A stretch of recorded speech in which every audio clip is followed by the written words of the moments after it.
शुक्लांबरधरो विष्णु शशिवर्णो चतुर्भुजो प्रसन्नवदनो ध्याये सर्वविघ्नोपशान्तये।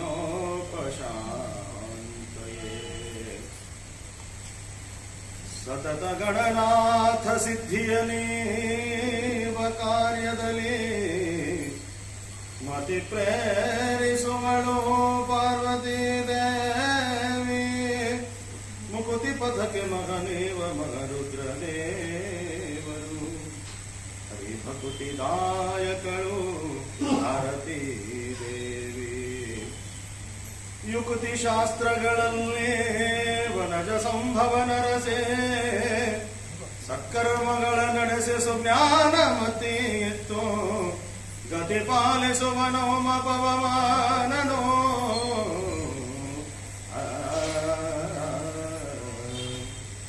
ಚಿತ್ತದಲ್ಲಿ ಆನಂದ ಸುಖವನೀವಳು ರಮ ಭಕ್ತ ಜನರೊಡೆಯ ನಮ್ಮ ಪುರಂದರ ವಿಠಲನು ಸತತ ಇವರುಳು ನಿಂತೆ ಕೃತಿಯ ನಡೆಸುವನು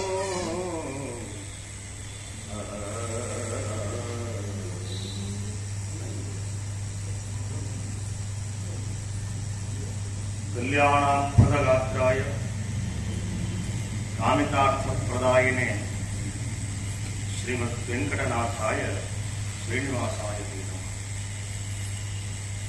ಬುದ್ಧಿರ್ಬಲಂ ಯಶೋಧೈರ್ಯಂ ನಿರ್ಭಯತ್ವಮರೋಗತಾಂ ಅಜಾಢ್ಯಂ ವಾಕ್ಪಟುತ್ವಂ ಚ ಹನುಮತ್ ಸ್ಮರಾತ್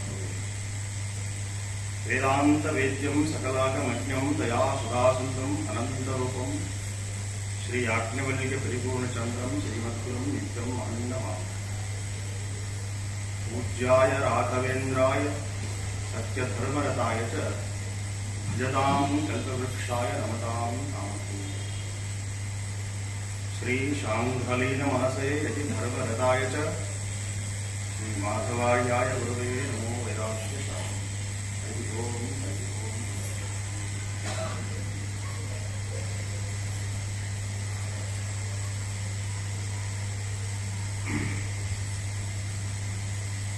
ಯಾವತ್ತು ಹೊಸದಿರತಕ್ಕಂತಹ ಪವಿತ್ರವಾದ ಯಾವ ಗಂಗಾ ಅಂತಕ್ಕಂತಹ ಹೆಸರನ್ನ ಹೊಂದಿರತಕ್ಕಂತಹ ಅದ್ಭುತವಾದ ನಗರ ಗಂಗಾವತಿ. ಇಂತಹ ಗಂಗಾವತಿಗೆ ಬರಲಿಕ್ಕೆ ಮನಸ್ಸು ಬಹಳ ಆತುರದಲ್ಲಿತ್ತು. ಅದರ ದ್ಯೋತಕವಾಗಿ ಹನುಮಪ್ಪ ಇವತ್ತು ನನ್ನನ್ನಿಲ್ಲಿ ಕರೆಸಿ ಈ ಒಂದು ಸೇವೆಯನ್ನು ನೀಡಿದ್ದಾನೆ. ಮೊದಲಿಗೆ ನಾನು ಹೇಳ ಬಯಸುವುದೇನಂತಂದ್ರೆ, ಇಲ್ಲಿ ಕೂಡ್ಲಿಕ್ಕೆ ನಾನು ಯೋಗ್ಯನಲ್ಲ, ಇಲ್ಲಿ ಮಾತನಾಡಲಿಕ್ಕೂ ಕೂಡ ನನಗೆ ಯಾವ ಅರ್ಹತೆಯೂ ಇಲ್ಲ. ಕಾರಣ ಇಷ್ಟೇ, ನಾನು ವೇದ ಪಂಡಿತನಲ್ಲ, ವೇದ ನನಗೆ ಬರುವುದಿಲ್ಲ. ವೃತ್ತಿಯಿಂದ ನಾನು ಉಪನ್ಯಾಸಕನಾಗಿರುವುದರಿಂದ ಮನೆಯ ವಾತಾವರಣದಲ್ಲಿ ಭಜನೆ ಮತ್ತು ದಾಸ ಸಾಹಿತ್ಯ ಇರುವುದರಿಂದ ಅದರ ಜೊತೆಗೆ ನನ್ನ ಜೀವನ ಇಲ್ಲಿಯವರೆಗೆ ಬಂದು ನಿಂತಿದೆ. ನಾನು ಈ ಮಟ್ಟಕ್ಕೆ ಬರಲಿಕ್ಕೆ ಮೂಲ ಕಾರಣರು ನನ್ನ ತಂದೆ ಮತ್ತು ನನ್ನ ತಾಯಿ ಮತ್ತು ನನ್ನ ಇಡೀ ಕುಟುಂಬ. ಅವರ ಒಂದು ಘನ ಆಶೀರ್ವಾದದ ಬಲದಿಂದ ನಾನಿಲ್ಲಿ ಬರಲಿಕ್ಕೆ ಮೂಲ ಕಾರಣ, ಈ ಒಂದು ದಾರಿಯಲ್ಲಿ, ಈ ಒಂದು ಹಾದಿಯಲ್ಲಿ ಬರಲಿಕ್ಕೆ ಮೂಲ ಕಾರಣ. ಇನ್ನೊಂದು ಹೇಳಬೇಕು ಅಂತಂದ್ರೆ, ನಾರಾಯಣಪುರ ಮಠ ಅದನ್ನು ಯಾವತ್ತೂ ಮರಲಿಕ್ಕೆ ಸಾಧ್ಯ ಇಲ್ಲ. ಮಠ ಯಾಕೆ ಬೇಕು ಅಂತಂದ್ರೆ ಅದಕ್ಕೆ ನಿಜವಾದ ಜ್ವಲಂತ ಉದಾಹರಣೆ ನಾನೇ. ಮಠ ಯಾಕಿರಬೇಕು ಅಂತ ಹೇಳ್ತಾರಲ್ರಿ, ಆ ಮಠ ಇರಲಿಕ್ಕೆ ಮೂಲ ಕಾರಣ ಅಂದ್ರೆ ನನ್ನಂಥವ್ರನ್ನ ತಯಾರು ಮಾಡುತ್ತೆ ಮಠ. ನಾನೊಬ್ಬ ಸಾಮಾನ್ಯ ವ್ಯಕ್ತಿ, ಆ ಮಠದಲ್ಲಿ ಆಡಿಕೊಂಡು ಅವರ ಬಳಿಯಲ್ಲಿ ಬೆಳೆದು, ಇಲ್ಲಿ ಕೂತ್ಕೊಂಡ್ರಲ್ಲಿ ತಿರುಮಲರಾವ್ ಅವ್ರ ಬಳಿಯಲ್ಲಿ ಬೆಳೆದವ ನಾನು ಕಲಿಸರು. ಅವರ ಭಜನೆ ಹಾಡುಗಳನ್ನು ಕೇಳ್ತಾ ಅವ್ರ ಜೊತೆಯಲ್ಲಿ ಕುಳಿತು ಭಜನೆ ಮಾಡಿದವ ನಾನು. ಆ ಭಜನೆಯನ್ನ ಅದರ ನಾದ ನನ್ನ ತಲೆ ಹತ್ತಿ ಒಂದೆರಡು ಮಾತುಗಳನ್ನು ಆಡ್ತೀನಿ ಅಷ್ಟೇ. ಅದು ಬಿಟ್ಟರೆ ಯಾವುದೇ ಥರದ ಇದಿಲ್ಲ. ಆ ನಾರಾಯಣಪುರ ಮಠದ ರಘುತ್ತಮ ತೀರ್ಥ ಶ್ರೀಪಾದಂಗಳವರು ಮತ್ತು ರಾಘವೇಂದ್ರ ಶ್ರೀಪಾದಂಗಳವರು ಮತ್ತು ಅವರ ಅಂತರ್ಯಾಮಿ ಆಗಿರ್ತಕ್ಕಂಥ ಮುಖ್ಯ ಪ್ರಾಣದೇವರು, ಅವರಂತರ್ಯಾಮಿ ಆಗಿರ್ತಕ್ಕಂಥ ಸೀತಾಪತಿ ಶ್ರೀರಾಮಚಂದ್ರ ದೇವರು ಅವರ ಪ್ರೇರಣೆ ಹೊರತು ಇದರಲ್ಲಿ ಯಾವುದೇ ತರಹದ ಅತಿಶಯೋಕ್ತಿ ಅಲ್ಲ. ಯಾಕೆಂತಂದ್ರೆ ಮಠ ಏನ್ ಮಾಡ್ತದೆ ಅನ್ನೋದಕ್ಕೆ ಕಾರಣ ಯಾಕೆ ಹೇಳ್ತಾ ಇದ್ದೀನಿ ಅಂತಂದ್ರೆ, ಇವತ್ತಿಷ್ಟೆಲ್ಲ ನಾವು ಕುತ್ಕೊಂಡಿದ್ದೀವಿ, ಇದರಲ್ಲಿ ಯುವಕರು ಕಡಿಮೆ ಇದ್ದಾರೆ. ಯಾಕೆ ಅಂತಂದ್ರೆ ನಾವು ನಮ್ಗೆ ಎಷ್ಟು ಆಸಕ್ತಿ ವಯಸ್ಸಾದ್ಮೇಲೆ ಬಂದಿದೆಯಲ್ಲ, ಆ ಆಸಕ್ತಿಯನ್ನು ನಾವು ಮಕ್ಕಳಿಗೆ ಕೊಟ್ಟಾಗ ನಮ್ಮ ಸಮಾಜ ಮುಂದುವರಲಿಕ್ಕೆ ಸಾಧ್ಯ. ದಯವಿಟ್ಟು ನಾವು ಈ ಕಲ್ಪನೆಯನ್ನು ನಾವು ಮಕ್ಕಳಿಗೆ ಕೊಡಬೇಕು. ಮಕ್ಕಳಿಗೆ ಸಂಸ್ಕಾರ ಬಹಳ ಮುಖ್ಯ ಆಗುತ್ತೆ. ತಾವೆಲ್ಲ ದೊಡ್ಡವರಿದ್ದೀರಾ, ಅಷ್ಟು ಯೋಗ್ಯತೆ ನನಗಿಲ್ಲ. ಮತ್ತೆ ಇನ್ನೊಂದು ಹೇಳಲಿಕ್ಕೆ ಬಯಸ್ತೇನೆ, ಆ ಪೇಪರ್ ಅಲ್ಲಿ ವೇದಮೂರ್ತಿ ಅಂತ ಹಾಕಿದ್ರು. ನಾನು ಅವತ್ತೇ ಸರ್ ನಮ್ಮ ಮಾಮೂರಿಗೆ ಫೋನ್ ಮಾಡಿದೆ, ನಮ್ಮ ಕಾಕೋರಿಗೆ, ಗುರುಗಳೇ ನೀವು ಏನ್ ಮಾಡ್ಬಿಟ್ರಿ ಅಂತ ಕೇಳಿದೆ. ನಾನು ಇಲ್ಲಪ್ಪ ಅದು ಹಾಗೆ ಹಾಕ್ಬಿಟ್ಟೆ ಅಂತ. ಆ ವೇದಮೂರ್ತಿಯ ಪದಕ್ಕೆ ನಾನು ಅರ್ಹನಲ್ಲ. ಆ ವೇದಮೂರ್ತಿ ಅಂತಕ್ಕಂಥ ಪದ ನನಗೆ ಯೋಗ್ಯವೂ ಅಲ್ಲ, ನಾನು ಅದರ ಯೋಗ್ಯನೂ ಅಲ್ಲ. ನನ್ನ ತಂದೆಯವರು ಮತ್ತೆ ನನ್ನ ಕುಟುಂಬಸ್ಥರು ನನಗೆ ನೀಡಿದ ಸಂಸ್ಕಾರದ ಬಲದಿಂದ ರಾಘವೇಂದ್ರ ಮತ್ತು ರಘುತ್ತಮ ತೀರ್ಥ ಶ್ರೀಪಾದಂಗಳವರ ಘನ ಆಶೀರ್ವಾದದ ಬಲದಿಂದ ಇವತ್ತು ನಾನು ಒಂದೆರಡು ಮಾತನಾಡಲಿಕ್ಕೆ ಶಕ್ಯನಾಗಿದ್ದೇನೆ ಅಂತಂದ್ರೆ ಅವರ ಆಶೀರ್ವಾದವೇ ಹೊರತು ಅದರಲ್ಲಿ ಇನ್ನೂ ಇಲ್ಲ.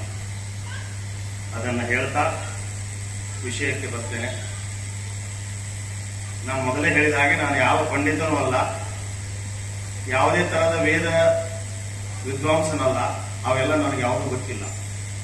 ಹವ್ಯಾಸದ ಬಲದಿಂದ ಪುಸ್ತಕಗಳನ್ನು ಓದುತ್ತಾ, ಪ್ರವಚನಗಳನ್ನು ಕೇಳುತ್ತಾ, ದಾಸ ಸಾಹಿತ್ಯದಲ್ಲಿ ನನ್ನನ್ನು ತೊಡಗಿಸಿಕೊಂಡು ಅದನ್ನ ಅಧ್ಯಯನ ಮಾಡ್ತಾ ಮಾಡ್ತಾ ಮಾಡ್ತಾ ಇವತ್ತು ಈ ಮಟ್ಟಕ್ಕೆ ಆ ಗುರುಗಳೇ ಕರೆದುಕೊಂಡು ಬಂದಿದ್ದಾರೆ. ಮುಂದೆಯೂ ಕೂಡ ಅವರೇ ನನ್ನನ್ನು ನಡೆಸಿಕೊಂಡು ಹೋಗಬೇಕಂತ ಅವರಿಗೆ ಪ್ರಾರ್ಥನೆ ಮಾಡ್ತಾ ನನ್ನ ತೊದಲುಡಿಗಳನ್ನು ನಿಮ್ಮ ಎದುರು ಇಡ್ಲಿಕ್ಕೆ ಬಯಸ್ತೇನೆ. ನಿಮ್ಮ ಮನೆಯ ಮಗ ಅಂತ ತಿಳ್ಕೊಂಡು ನಾನು ಮಾಡಿದ ಒಳ್ಳೆಯ ಕಾರ್ಯಕ್ಕೆ ನನಗೆ ಆಶೀರ್ವಾದ ಮಾಡ್ರಿ. ಏನಾದರೂ ತಪ್ಪು ತಡೆಗಳಾದ್ರೆ ನಿಮ್ಮ ಮನೆಯ ಮಗ ತಪ್ಪು ಮಾಡಿದಂತೆ ಅದನ್ನ ಹೊಟ್ಟೆಯಲ್ಲಿ ಹಾಕಿಕೊಳ್ರಿ ಅಂತ ಹೇಳ್ತಾ, ಯಾಕೆ ಈ ಭಾವ ಬರ್ತದೆ ಅಂತಂದ್ರೆ, ಈ ಭಾವವನ್ನು ಕೊಟ್ಟವರು ಮುಖ್ಯ ಪ್ರಾಣದೇವರು. ಈ ಭಾವವನ್ನು ಮುಖ್ಯ ಪ್ರಾಣದೇವರಿಂದ ನಾವು ಯಾವತ್ತು ಕಲಿತೇವೆಯೋ ಆವತ್ತು ನಾವು ನಾವಾಗಿರುತ್ತೇವೆ. ಇಲ್ಲಿ ಮುಖ್ಯ ಪ್ರಾಣದೇವರು ಅಂತಂದ ಕೂಡಲೇ ಅವರ ಮೂಲ ರೂಪ ಮುಖ್ಯ ಪ್ರಾಣದೇವರು ಮೂಲ ರೂಪ ಭಾರತೀಯ ಸಹಿತ ಮುಖ್ಯ ಪ್ರಾಣದೇವರು. ಅವರ ಮೂಲ ರೂಪದಿಂದ ಭೂಮಿಗೆ ಅವತಾರ ಮಾಡಿರ್ತಕ್ಕಂಥವರೇ ಹನುಮಂತ ದೇವರು. ನನಗೆ ಕೊಟ್ಟಿರ್ತಕ್ಕಂಥ ವಿಷಯ ಹನುಮ, ಭೀಮ ಮತ್ತು ಮಧ್ವ. ಮೇರು ಪರ್ವತವನ್ನೇ ನನ್ನ ಕೈಯಲ್ಲಿಟ್ಟು ಎತ್ತು ಅಂತ ಹೇಳ್ದಂಗೆ ಆಯ್ತಿದ್ರು. ಅದು ಮೇರು ಪರ್ವತಗಳು ಸಾಮಾನ್ಯ ಅಲ್ಲ. ಆ ಮೇರು ಪರ್ವತವನ್ನು ಎತ್ಕೊಳ್ಳಿಕ್ಕೆ ನಾನು ಶಕ್ಯನಲ್ಲ. ಆದರೂ ಕೂಡ ಯಾಕೆ ಇದು ಮಾತು ಹೇಳಕ್ ಬಯಸ್ತೇನೆ ಅಂತಂದ್ರೆ, ಒಂದು ಬೆಟ್ಟವನ್ನು ಏರುತ್ತಿರುವಾಗ ಒಂದು ಇರುವೆ ಆ ಬೆಟ್ಟವನ್ನು ಏರ್ತಾ ಇರುತ್ತೆ. ಇರುವೆ ಬೆಟ್ಟ ಏರುತ್ತಿರುವಾಗ ಗರುಡ ಪಕ್ಷಿ ಅಲ್ಲಿಗೆ ಬಂತು. ಗರುಡ ಪಕ್ಷಿ ಬಂದು ಕೇಳ್ತದೆ, ಇದು ಏರ್ತಾ ಇತ್ತು ಮತ್ತೆ ಬೀಳ್ತಾ ಇತ್ತು, ಏರ್ತಾ ಇತ್ತು ಮತ್ತೆ ಬೀಳ್ತಾ ಇತ್ತು. ಯಾವ್ದಾದ್ರು ಕಲ್ತಾಕೋದು ಮತ್ತೆ ಕೆಳಗೆ ಬೀಳೋದು. ಹಾಗಾಗ್ತಾ ಇರ್ತಕ್ಕಂಥ ಸಂದರ್ಭದಲ್ಲಿ ಗರುಡ ಅವನಿಗೆ ಮಮ್ಮಲ ಮರಗಿ ಇದರ ಚಿತ್ರವನ್ನು ಮೇಲ್ಗಡೆ ಹಾಕ್ತಾ ಇರುವಾಗ ನೋಡಿದ, ಯಾಕೋ ಇರುವೆ ಮೇಲೆ ಹೋಗ್ಲಿಕ್ಕೆ ಆಗ್ತಾ ಇಲ್ಲ, ಇರುವೆಗೆ ಸಹಾಯ ಮಾಡೋಣ ಅಂತ ಹೇಳ್ಬಿಟ್ಟು ಗರುಡ ಕೆಳಗೆ ಬರ್ತದೆ. ಒಂದು ಗರುಡ ಕೇಳ್ತಾನೆ, ಹೇ ಇರುವೆಯೇ, ನೀನ್ ಯಾಕೆ ಇಷ್ಟು ಕಷ್ಟಪಡ್ತಾ ಇದ್ದೀಯಾ? ಬಾ ನನ್ನ ಮೇಲೆ ಕುಳಿತುಕೋ, ನಾನು ನಿನ್ಗೆ ಎಲ್ಲಿ ಹೋಗ್ಬೇಕು ಅಲ್ಲಿಗೆ ಮುಟ್ಟಿಸ್ತೀನಿ ಒಂದು ನಿಮಿಷದಲ್ಲಿ ಅಂತ. ಒಂದು ನಿಮಿಷದಲ್ಲಿ ನಾನು ಹೋಗಿ ಮುಟ್ಟಿಸ್ಬಿಡ್ತೀನಿ ನಿನಗೆ. ಎಲ್ಲಿ ಹೋಗ್ಬೇಕಂತ ಕೇಳಿದಾಗ ನನಗೆ ಆ ಬೆಟ್ಟದ ತುದಿಯಲ್ಲಿ ಮೇಲೆ ನಿಂತುಕೊಂಡು ಈ ಜಗತ್ತನ್ನ ನಾನು ನೋಡಬೇಕಂದುಕೊಂಡಿರುವೆ ಅಂತ ಹೇಳ್ತಿರುವೆ. ಆಗ ಆ ಗರುಡ ಪಕ್ಷಿ ಹೇಳ್ತದೆ, ನನ್ನ ಮೇಲೆ ಕುಳಿತುಕೊಂಡು ಕ್ಷಣಾರ್ಧದಲ್ಲಿ ನಾನು ನಿನ್ನ ಕಳೆದುಕೊಂಡು ಹೋಗ್ತೇನೆ ಅಂತಂದಾಗ ಇರುವೆ ಹೇಳ್ತದೆ, ನಿನ್ನ ಮೇಲೆ ಕುಳಿತುಕೊಂಡು ಹೋದ್ರೆ ನನಗೆ ಏನ ಬೀಳ ಸುಖ ಸಿಗೋದಿಲ್ಲ. ನಾನು ಎದ್ದು ಬಿದ್ದು ಇಲ್ಲಿ ಒದ್ದಾಡಿ ಭಗವಂತ ಏನು ಅನ್ನೋದು ಅರ್ಥ ಮಾಡಿಕೊಂಡು ಅವನು ಕೊಟ್ಟ ಶಕ್ತಿಯಿಂದಲೇ ನಾನು ಮೇಲೆ ಹೋಗ್ಬೇಕು. ನೀನು ಕರೆದುಕೊಂಡು ಹೋದ್ರೆ ಆ ಒಂದು ರುಚಿ ನನಗೆ ಬರೋದಿಲ್ಲ. ನಿನ್ನ ಮನಸ್ಸಿಗೆ ನಾನು ಕೃತಜ್ಞತೆಯನ್ನು ಸಲ್ಲಿಸ್ತೀನಿ ಅಂತ ಹೇಳಿ ಅದು ಮತ್ತೆ ತನ್ನ ದಾರಿಯಲ್ಲಿ ತಾನೇ ಹೋಗ್ತದೆ. ಇದು ದೃಷ್ಟಾಂತ ಹೇಳಲಿಕ್ಕೆ ಕಾರಣ ಏನಂತಂದ್ರೆ, ಶಕ್ತಿ ಅಂತಕ್ಕಂತಹ ಒಂದು ಶಬ್ದಕ್ಕೆ ಅಧಿದೇವತೆಯಾಗಿರ್ತಕ್ಕಂಥ ಹನುಮಂತ ಭಗವಂತ. ಶಕ್ತಿ ಅಂದ್ರೆ ಅವನೇ, ಭಕ್ತ ಅಂದ್ರೂ ಕೂಡ ಅವನೇ. ಅವನಂತ ಭಕ್ತನಿಲ್ಲ, ಅವನಂತ ಶಕ್ತನಿಲ್ಲ, ಅವನಷ್ಟು ಶಕ್ತಿ ಯಾರಿಗೂ ಬರಲಿಕ್ಕೆ ಸಾಧ್ಯವಿಲ್ಲ. ಆದರೂ ಕೂಡ ಯಾವತ್ತೂ ಅಹಂಕಾರ ಪಡಲಿಲ್ಲ. ಕಿಂಚಿತ್ ಅಹಂಕಾರ ಕೂಡ ಮುಖ್ಯ ಪ್ರಾಣದೇವರಲ್ಲಿ ಇರಲಿಲ್ಲ. ಯಾಕೆಂದ್ರೆ ಮುಖ್ಯ ಪ್ರಾಣದೇವರ ಮೂಲ ರೂಪದಿಂದ ಬಂದಿರತಕ್ಕಂಥ ಹನುಮಂತ ದೇವರು ಯಾವಾಗಲೇ ಹೇಳ್ತಾರೆ ಮಧ್ವಶಾಸ್ತ್ರ ಸಿದ್ಧಾಂತದಲ್ಲಿ, ಅವರ ಸ್ವರೂಪವನ್ನ ತಿಳಿದುಕೊಂಡಿರ್ತಕ್ಕಂಥವ್ರು ಮುಖ್ಯ ಪ್ರಾಣದೇವರೊಬ್ಬರು ಮಾತ್ರ. ಎಲ್ಲಾ ದೇವತೆಗಳು ಅವತಾರವೆತ್ತಿ ಭೂಲೋಕಕ್ಕೆ ಬಂದ್ರೆ ಭೂಮಿ ಸ್ಪರ್ಶೆಯಾದ ಕೂಡಲೇ ಅವರಿಗೆ ತಮ್ಮ ಜ್ಞಾನ ತಿರೋಧಾನ ಆಗುತ್ತೆ. ಆದರೆ ಆಂಜನೇಯ ಸ್ವಾಮಿ ಆಗಲಿಲ್ಲ. ಅದನ್ನೇ ನಾವು ಗಟ್ಟಿಯಾಗಿರ್ಬೇಕಾಗಿರ್ತಕ್ಕಂಥದ್ದು. ಹನುಮ ಭೀಮ ಮಧ್ವ ಗುರುವೇ ಜನುಮ ಜನುಮದ ಗುರುಗಳೆಂದು ನಂಬಿದೆ ನಿನ್ನ ಪಾದ ಗುರು ಮುಖ್ಯ ಪ್ರಾಣ ಅಂತ ವಿಜಯದಾಸರು ಹೇಳ್ತಾರೆ. ಈ ಪದವನ್ನ, ಈ ಹಾಡನ್ನ ಪಕ್ಕದ ಚಕ್ರತೀರ್ಥದಲ್ಲಿಯೇ ಅದನ್ನು ಮಾಡಿದ್ದಾರೆ ಅಂತ ಹೇಳ್ಬಿಟ್ಟಿದೆ. ಅಂತಹ ಅಂಜನಾ ಗರ್ಭ ಸಂಭೂತನಾಗಿರ್ತಕ್ಕಂತಹ ಆಂಜನೇಯ ಸ್ವಾಮಿ ಕೇಸರಿ ಮತ್ತು ಅಂಜನೆಯ ಗರ್ಭದಲ್ಲಿ ಕುದಿಸಿದ. ಭಾರದ್ವಾಜ ಮುನಿಗಳು ಫಲವನ್ನು ನೀಡುವುದರ ಮುಖಾಂತರ ವಾಯುವಂಶ ಕೇಸರಿಯಿಂದ ಅಂಜನಾದೇವಿಯ ಗರ್ಭದಲ್ಲಿ ಪ್ರವೇಶ ಮಾಡಿ ಸ್ವಾಮಿಯ ಅವತಾರವಾಗುತ್ತದೆ. ರಾಮ ಕಾರ್ಯ ಧುರಂಧರನಾಗಿ ಬರ್ತಾನೆ ಸ್ವಾಮಿ. ರಾಮ ಕಾರ್ಯ ಧುರಂಧರ, ಭಕ್ತ ಅನ್ಲಿಕ್ಕೆ ಮೂಲ ಕಾರಣೀಭೂತ. ಭಕ್ತಿ ಅನ್ನೋದು ಈ ಒಂದು ಭೂಮಿಯಲ್ಲಿ ಉಳಿದಿದ್ದೇ ಆಗಿದ್ರೆ ಅದು ಹನುಮಂತ ದೇವರಿಂದ ಮಾತ್ರ. ಭಕ್ತಿ ಅನ್ನುವ ಶಬ್ದ ಭೂಮಿಯಲ್ಲಿ ಉಳಿದಿದ್ದು ಅವರಿಂದ. ಯಾಕೆ ಅಂತ ನೀವು ರಾಮಾಯಣವನ್ನ ಪೂರ್ಣವಾಗಿ, ಉತ್ತರ ರಾಮಾಯಣವನ್ನು ಯಾರು ಓದಿರ್ತೀರೋ ಅವರಿಗೆ ಅದರ ಬಗ್ಗೆ ಗೊತ್ತಿರುತ್ತೆ.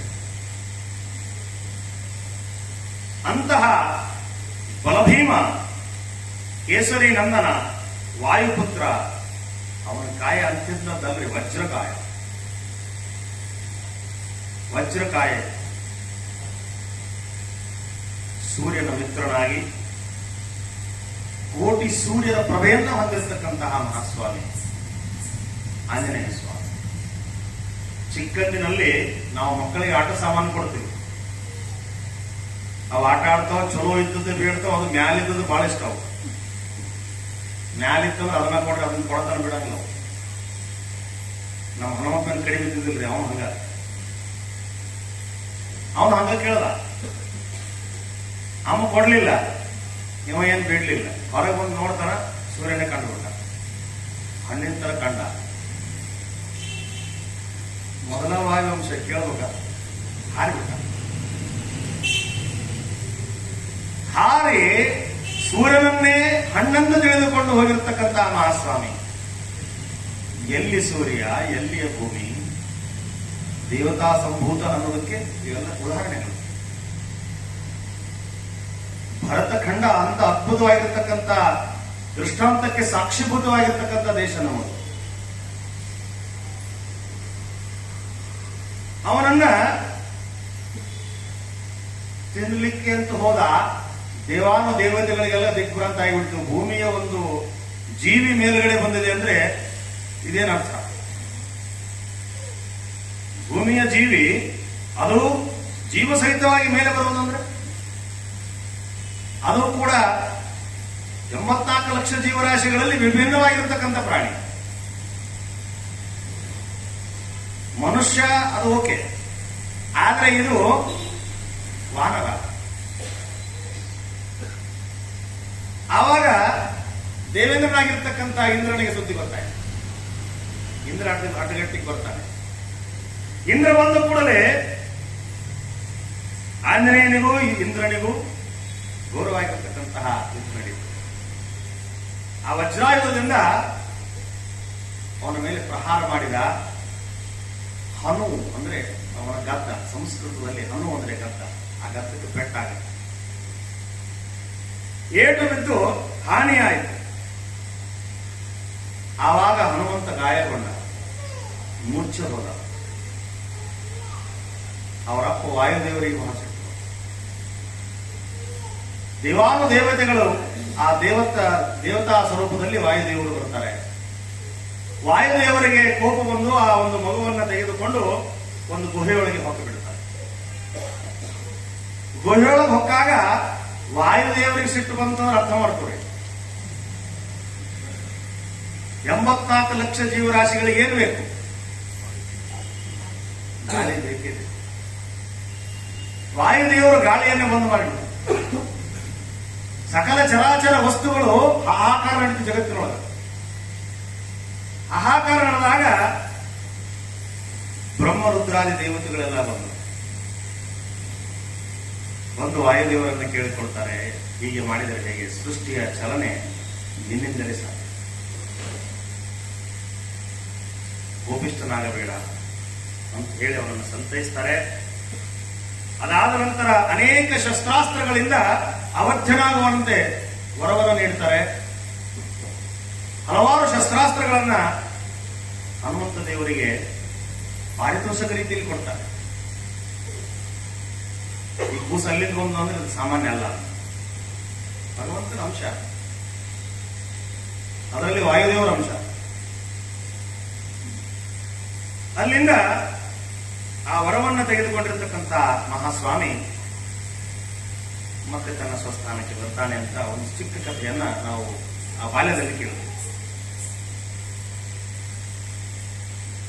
ಯಾಕೆಂತಂದ್ರೆ ಬಾಲಲೀಲೆ ಮಾಡ್ತಕ್ಕಂಥ ರೀತಿಯಲ್ಲಿ ಚಿಕ್ಕ ಮಕ್ಕಳು ನಾವು ಹೇಳ್ದಂಗೆ ಕೇಳ್ತಾವ ಅಂದ್ರೆ ಮನೆಗೆ ಹೇಳ್ದಂಗೆ ಕೇಳೋದಿಲ್ಲ.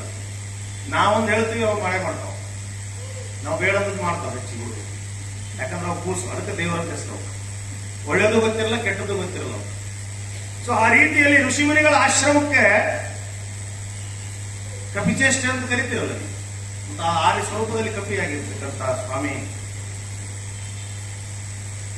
ಋಷಿಮುನಿಗಳ ಆಶ್ರಮದಲ್ಲಿ ತನ್ನ ಬಾಲ್ಯವನ್ನು ತೋರಿಸ್ತಾನೆ.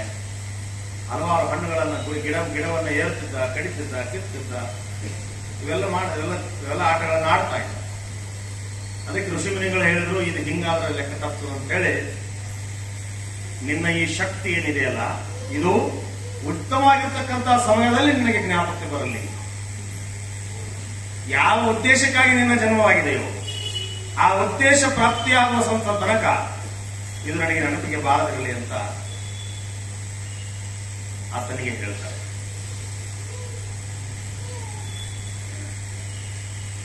ಆಗ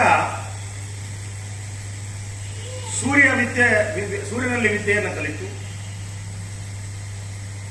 ಅವನ ಶಕ್ತಿಯನ್ನ ಕೊನೆಯಲ್ಲಿ ನಾವು ಸುಂದರಕಾಂಡದ ನಿರ್ಣಯದಲ್ಲಿ ನೋಡ್ತೇವೆ. ಜಾಂಬವಂತರು ಅವರಿಗೆ ನೆನಪು ಮಾಡಿದಾಗ ಅವರಿಗೆ ಗೊತ್ತಾಗುತ್ತೆ, ಹನುಮಂತ ಈ ಜಾಂಬವಂತ ನಳ, ನೀಲ, ಅಂಗದ ಮುಂತಾದ 16,000 ವಾನರ ಸೈನ್ಯದಲ್ಲಿದ್ದ. ಇಲ್ಲಿ ಪಕ್ಕದಲ್ಲಿ ಬರ್ತಾ ಇರ್ತಕ್ಕಂಥ ಕಿಷ್ಕಿಂದೆ ಅಂತಕ್ಕಂಥ ಪ್ರದೇಶದಲ್ಲಿ ಸುಗ್ರೀವ ಅಂತಕ್ಕಂಥ, ವಾಲಿ ಮತ್ತು ಸುಗ್ರೀವ ಅಂತಕ್ಕಂಥ ಇಬ್ಬರು ತಮ್ಮ ಎಲ್ಲ ಗೊತ್ತಿದೆ. ಆ ಸುಗ್ರೀವನ ಸೈನ್ಯದಲ್ಲಿ ಈತ ಇದ್ದ. ನಾನು ಕೆಲವೊಂದು ಬಿಟ್ಟು ಹೋಗ್ತಾ ಇದ್ದೀನಿ, ಯಾಕೆಂದ್ರೆ ಸಮಯ ವಿಚಾರ ಮಾಡಬೇಕಲ್ಲ, ಹಾಗಾಗಿ ಕೆಲವು ಬಿಡ್ತಾ ಹೇಳ್ತಾ ಇದ್ದೀನಿ. ಹಾಗೆ ಯಾವಾಗ ಬರ್ತಾ ಇದ್ರು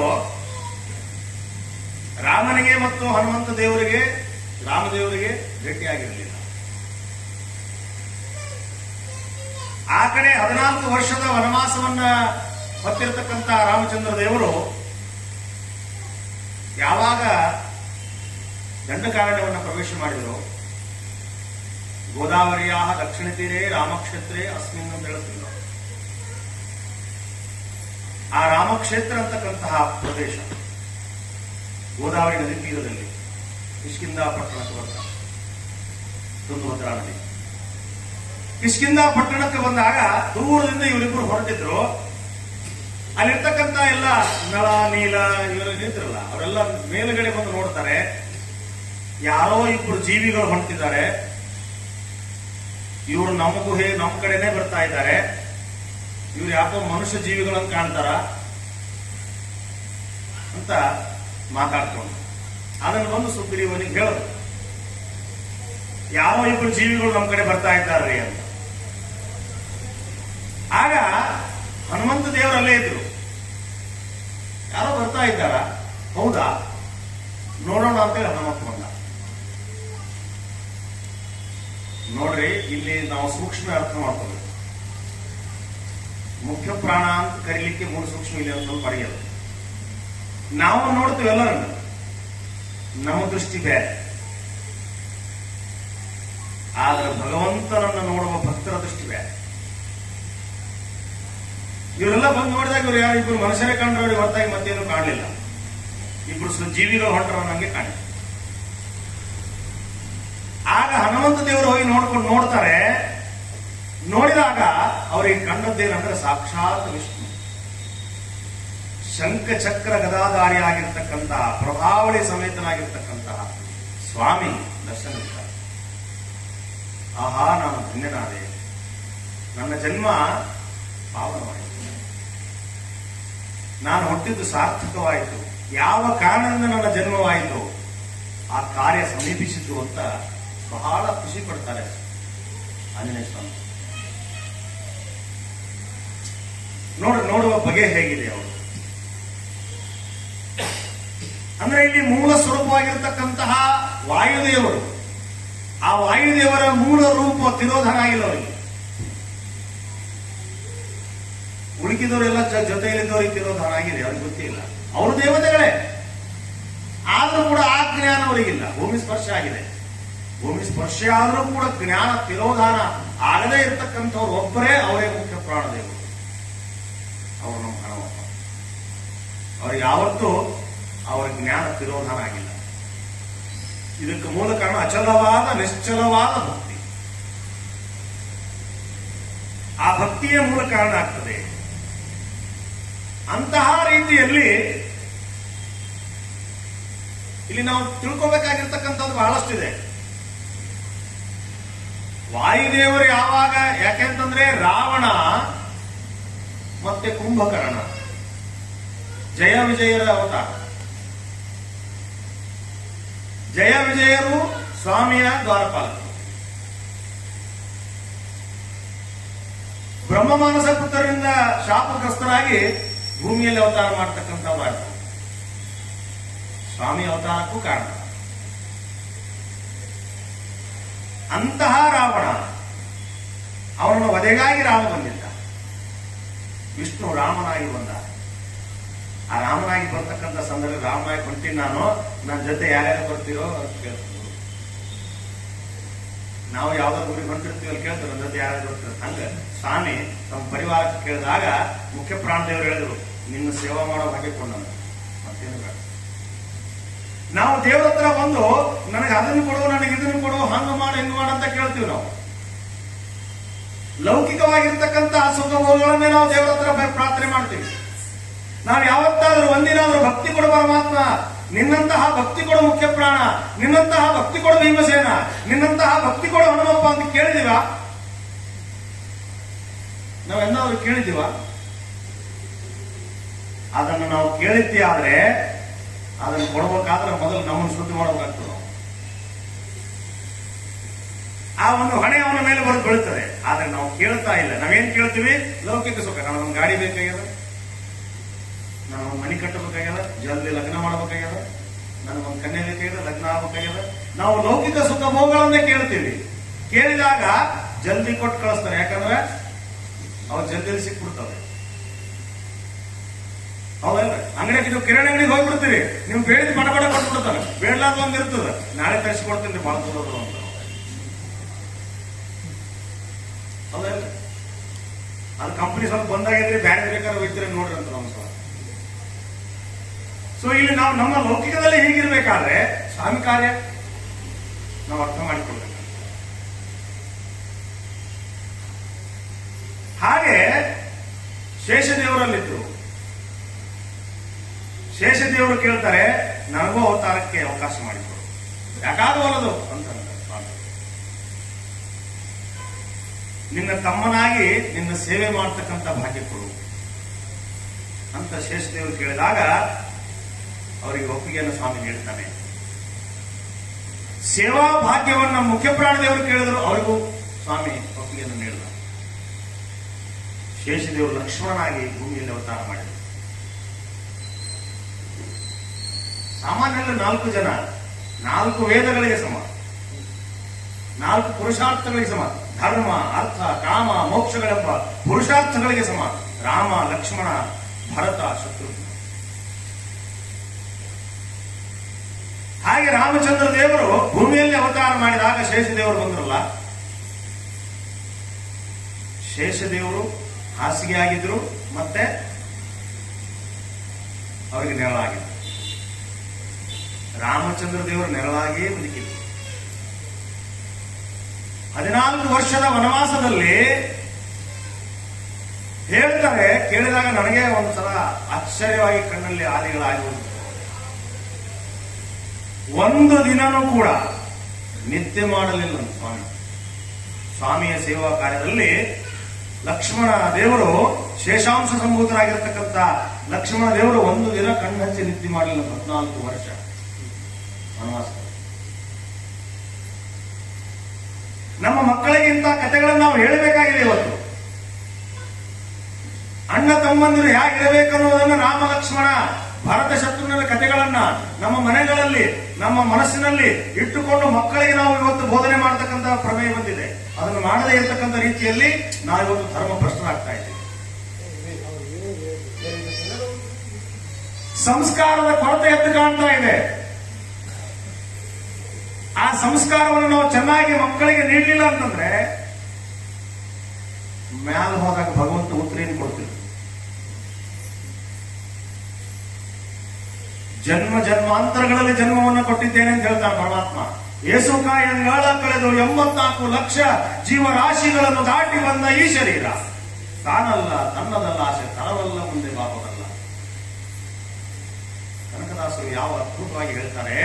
ಅಂತಹ ಶರೀರಗಳನ್ನು ದಾಟಿ ಬಂದಿರತಕ್ಕಂಥ ಮಾನವ ಶರೀರ, ಅದರಲ್ಲೂ ಬ್ರಾಹ್ಮಣ ಶರೀರ, ಅದರಲ್ಲೂ ಮತ್ತೆ ವೈಷ್ಣವ ಶರೀರ ಬಹಳ ದುರ್ಲಭ, ಬಹಳ ದುರ್ಲಭ ಅಂತ ಹೇಳ್ತಾರೆ. ಅಂತಹ ಶರೀರವನ್ನು ಹೊತ್ತಿರ್ತಕ್ಕಂಥ ನಾವುಗಳು ಯಾಕೆ ಅಂತಂದ್ರೆ, ರಾಮಚಂದ್ರ ದೇವರಲ್ಲಿ ಮುಖ್ಯ ಪ್ರಾಣ ದೇವರು ಮತ್ತೆ ಶೇಷದೇವರು ಅವತಾರ ಮಾಡಲಿಕ್ಕೆ ಕೇಳ್ತಾ ಇದ್ದಾರೆ ತ್ರೇತಾಯುಗದಲ್ಲಿ. ಅಂತಂದ್ರೆ ಕಲಿಯುಗದೊಳಗೂ ಕೂಡ ಪ್ರತಿಯೊಬ್ಬ ದೇವಾನುದೇವತೆಗಳು ಅವತಾರ ಮಾಡ್ಲಿಕ್ಕೆ ಅವಕಾಶ ಕೊಡು ಸ್ವಾಮಿ ಅಂತ ಇವತ್ತಿಗೂ ಭಿಕ್ಷೆ ಬೇಡ್ತಾರೆ. ಇವತ್ತಿಗೂ ಭಿಕ್ಷೆ ಬೇಡ್ತಾರೆ. ಕಾರಣ ಇಷ್ಟೇ, ಅವರಿಗೆ ಅಲ್ಲಿ ಸಾವಿರಾರು ವರ್ಷಗಳವರೆಗೆ ಅವರಿಗೆ ಆಯುಷ್ಯ ಇದೆ. ಕಲಿಯುಗದಲ್ಲಿ 100 ವರ್ಷ ಮಾತ್ರ ಆಯುಷ್ಯ. ಅದು ಈಗ ಕಡಿಮೆ ಆಗಿದೆ. ಮತ್ತೆ 5000 ವರ್ಷ ಆಯ್ತು ಕಲಿಯುಗ ಪ್ರಾರಂಭವಾಗಿ. ಈಗ ಕೇವಲ 100 ವರ್ಷದಲ್ಲಿ 60 ವರ್ಷ ಬಂದ್ಬಿಟ್ಟ. ಯಾಕೆಂದ್ರೆ ಧಾರ್ಮಿಕವಾಗಿರ್ತಕ್ಕಂಥ ಧರ್ಮಾಧಾರಿತವಾಗಿರ್ತಕ್ಕಂಥ ಆಹಾರವನ್ನು ನಾವು ತಿಂತಾ ಇಲ್ಲ. ಭಗವಂತನಿಗೆ ಸಮರ್ಪಣೆ ಮಾಡಿ ಅವನ ಪ್ರಸಾದ ರೂಪದಲ್ಲಿ ನಾವು ಇವತ್ತು ಊಟ ಮಾಡ್ತಾ ಇಲ್ಲ. ಅದರ ಪ್ರಮೇಯ ಇವತ್ತು ಆರೋಗ್ಯದಲ್ಲಿ ನಮಗೆ ಕೊರತೆ ಆಗ್ತಾ ಇದೆ. ಸರಿಯಾದ ಏಕಾದಶಿ ವ್ರತಗಳನ್ನು ನಾವು ಮಾಡ್ತಾ ಇಲ್ಲ. ಅದಕ್ಕಾಗಿ ಈ ಒಂದು ಪ್ರಮೇಯ ನಮಗೆ ಬಂದಿದೆ ಅಂತ ಹೇಳ್ಬೋದು.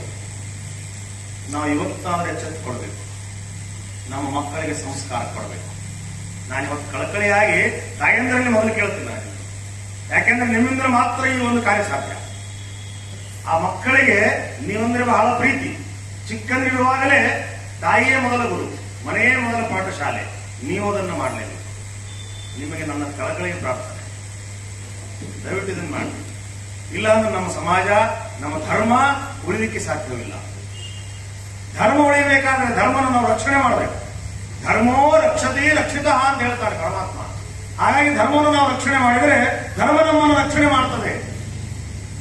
ಆ ಒಂದು ಧರ್ಮ ಹೇಗೆ ರಕ್ಷಣೆ ಮಾಡ್ತದೆ ಅನ್ನೋದನ್ನ ಮುಖ್ಯ ಪ್ರಾಣದೇವರಿಂದ ನಾವು ತಿಳ್ಕೊಳ್ಬೇಕಾಗಿದೆ. ಮುಖ್ಯ ಪ್ರಾಣದೇವರು ಮನೆಯವರೆಗೆ ಧರ್ಮ ರಕ್ಷಣೆ ಮಾಡಿದರು. 100 ವರ್ಷದ ಆಯುಷ್ಯದಲ್ಲಿ ನಮಗೆ ಅವಕಾಶ ಕೊಡುವ ಪರಮಾತ್ಮ ಕಲಿಯುಗದಲ್ಲಿ ಅವತಾರ ಮಾಡ್ತೀವಿ, ಕಲಿಯುಗದಲ್ಲಿ ಹುಟ್ಟಿ ಸಾಧನೆ ಮಾಡಿ ಮತ್ತೆ 100 ವರ್ಷದಲ್ಲಿ ನಿಮ್ಗೆ ಲೋಕಕ್ಕೆ ಬಂದ್ಬಿಡ್ತೀವಿ, ನಾವು ಮೋಕ್ಷ ಸಿಕ್ಬಿಡ್ತದೆ. ಇಂತಹ ಕಲಿಯುಗವನ್ನ ನಾವು ವ್ಯರ್ಥ ಮಾಡ್ತಾ ಇದ್ದೀವಿ. ಸಾಧನ ಶರೀರವಿದು ನೀ ದಯದಿ ಕೊಟ್ಟದ್ದು, ಸಾಧಾರಣವಲ್ಲ ಸಾಧು ಪ್ರಿಯನೇ. ಸಾಧಾರಣ ಅಲ್ಲ ಇದು ಶರೀರ. ಈ ಶರೀರವನ್ನು ಭಗವಂತ ನಮಗೆ ನೀಡಿದ್ದಾನೆ. ವಾಯುದೇವರು ಅನವರತವಾಗಿ ನಮ್ಮ ಅಂತರ್ಯಾಮಿಯಾಗಿರ್ತಕ್ಕಂಥ ರೀತಿಯಲ್ಲಿ ಭಗವಂತನನ್ನು ಅನವರತವಾಗಿ ಸೇವನೆ ಮಾಡ್ತಾ ಇದ್ದಾರೆ, ಸೇವಿಸ್ತಾ ಇದ್ದಾರೆ. 6,3,2,1,000 ಶ್ವಾಸ ಜಪಗಳ 3 ವಿಧ ಜೀವನೊಳಗಷ್ಟೇ ಕಲ್ಪ ಪರ್ಯಂತ. ಹಾಗೆ ಜಗನ್ನಾಥದಾಸರು ಹೇಳಿದ್ರಲ್ಲ, ಅಂತ ಮಹನೆಯಲ್ಲಿ ಹುಟ್ಟಿರ್ತಕ್ಕಂಥ ನಾಡಿದು, ಅಂತ ನಾಡಿನಲ್ಲಿ ಹುಟ್ಟಿರ್ತಕ್ಕಂಥ ನಾವುಗಳು ಅವರು ತುಳಿದು ಹೋಗಿರ್ತಕ್ಕಂಥ ಪುಣ್ಯ ಭೂಮಿಯಿಂದ ಆ ಧೂಳನ್ನು ನಾವು ಬಡಿದುಕೊಂಡು ನಾವು ಜ್ಞಾನವಂತರಾಗಬಹುದಲ್ಲ. ಆ ಧೂಳು ನಮಗೆ ಬಡಿತಾ ಇಲ್ಲ. ಯಾಕಂದ್ರ ನಾವು ಹೊಸಕೊಂಡು ತಿರುಗಾಡಕ್ಕೆ ಧೂಳು ಬಡಿಬಾರದು ಅಂತ ಹೇಳಿ. ಜ್ಞಾನದ ಧೂಳು ನಮಗೆ ಯಾವತ್ತು ಬಡಿತದೆಯೋ ಆವತ್ತು ಭಕ್ತಿ ಅಂತಕ್ಕಂಥ ಬೀಜ ನಮ್ಮಲ್ಲಿ ಅಂಕುರವಾಗ್ತದೆ. ಭಕ್ತಿ ಎಂಬ ಬೀಜ ನಮ್ಮಲ್ಲಿ ಅಂಕುರವಾಯಿತು, ಆಗ ಪರಮಾತ್ಮ ನಮ್ಮ ಕಡೆಗೆ ನೋಡ್ತಾನೆ. ಪರಮಾತ್ಮ ಎಲ್ಲರಿಗೂ ನೋಡ್ತಾನೆ ಇರ್ತಾನೆ. ಆದರೆ ನಾವು ಅವರನ್ನು ಹೇಗೆ ಸೇವಿಸ್ತೀವಿ ಅದರ ಮೇಲೆ ಡಿಪೆಂಡ್ ಆಗುತ್ತೆ. ಹಾಗಾಗಿ ಶೇಷಾಂಶ ಸಮುದ್ರ ಆಗಿರ್ತಕ್ಕಂಥ ಲಕ್ಷ್ಮಣ ದೇವರು 14 ವರ್ಷ ನಿದ್ದೆಗೆಟ್ಟು ಸ್ವಾಮಿಯ ಸೇವೆಯನ್ನು ಮಾಡಿದ್ರಲ್ಲ. ನನ್ನ ಗುರುಗಳು ಇವತ್ತು ಅದರ ಬಗ್ಗೆ ಹೇಳಿದ್ರು. ಇದ್ರ ಬಗ್ಗೆ ಅವ್ರು ಹೇಳಿದ್ದೇನೆ ನಿಮ್ಮ ಮುಂದೆ ಹೇಳ್ತಾ ಇದ್ದೀನಿ. ಅವ್ರು ಏನ್ ಹೇಳಿದ್ರು ಅಂತಂದ್ರೆ, 14 ವರ್ಷ ಕಣ್ಣಿಗೆ ನೀರು ಹಚ್ಚಲಾರದೆ ನಿದ್ದೆ ಮಾಡಲಾರದೆ ಸ್ವಾಮಿ ಸೇವೆ ಮಾಡಿದ್ದಕ್ಕೆ ಕಾರಣ ಏನಂತಂದ್ರ, ಈ ರಾವಣನ ಮಗ ಇದ್ನಲ್ರಿ ಮೇಘನಾಥ, ಆ ಮೇಘನಾಥ ಹೊರ ಪಡ್ಕೊಂಡಿದ್ದ ಬ್ರಹ್ಮದೇವರ ಹತ್ರ. ಏನಂತ, ಬ್ರಹ್ಮದೇವರು ಅನನ್ಯವಾಗಿ ಸೇವನೆ ಮಾಡಿದಾಗ ಬ್ರಹ್ಮದೇವರು ನಿನ್ನ ಭಕ್ತಿಗೆ ಮೆಚ್ಚಿದ್ದೇನೆ, ಏನು ಬೇಕು ಕೇಳು ಅಂತಂದಾಗ ಇವ್ನು ಕೇಳಿದಂದ್ರೆ 14 ವರ್ಷ ಯಾವುದೇ ಒಂದು ಪ್ರಾಣಿ, ಯಾವುದೇ ಮನುಷ್ಯ ಜೀವಿ ಇರಲಿ ಅಥವಾ ಯಾವುದೇ ಪ್ರಾಣಿ ಇರಲಿ ನಿದ್ದೆ ಮಾಡಿರಬಾರ್ದು, ಅಂತಹ ಪ್ರಾಣಿಯಿಂದ ನನಗೆ ಸಾವು ಬರಬೇಕು ಅಂತ ಕೇಳ್ಕೊಂಡಿದ್ದ. ಕಥಾಸ್ತಂದ್ಬಿಟ್ರು.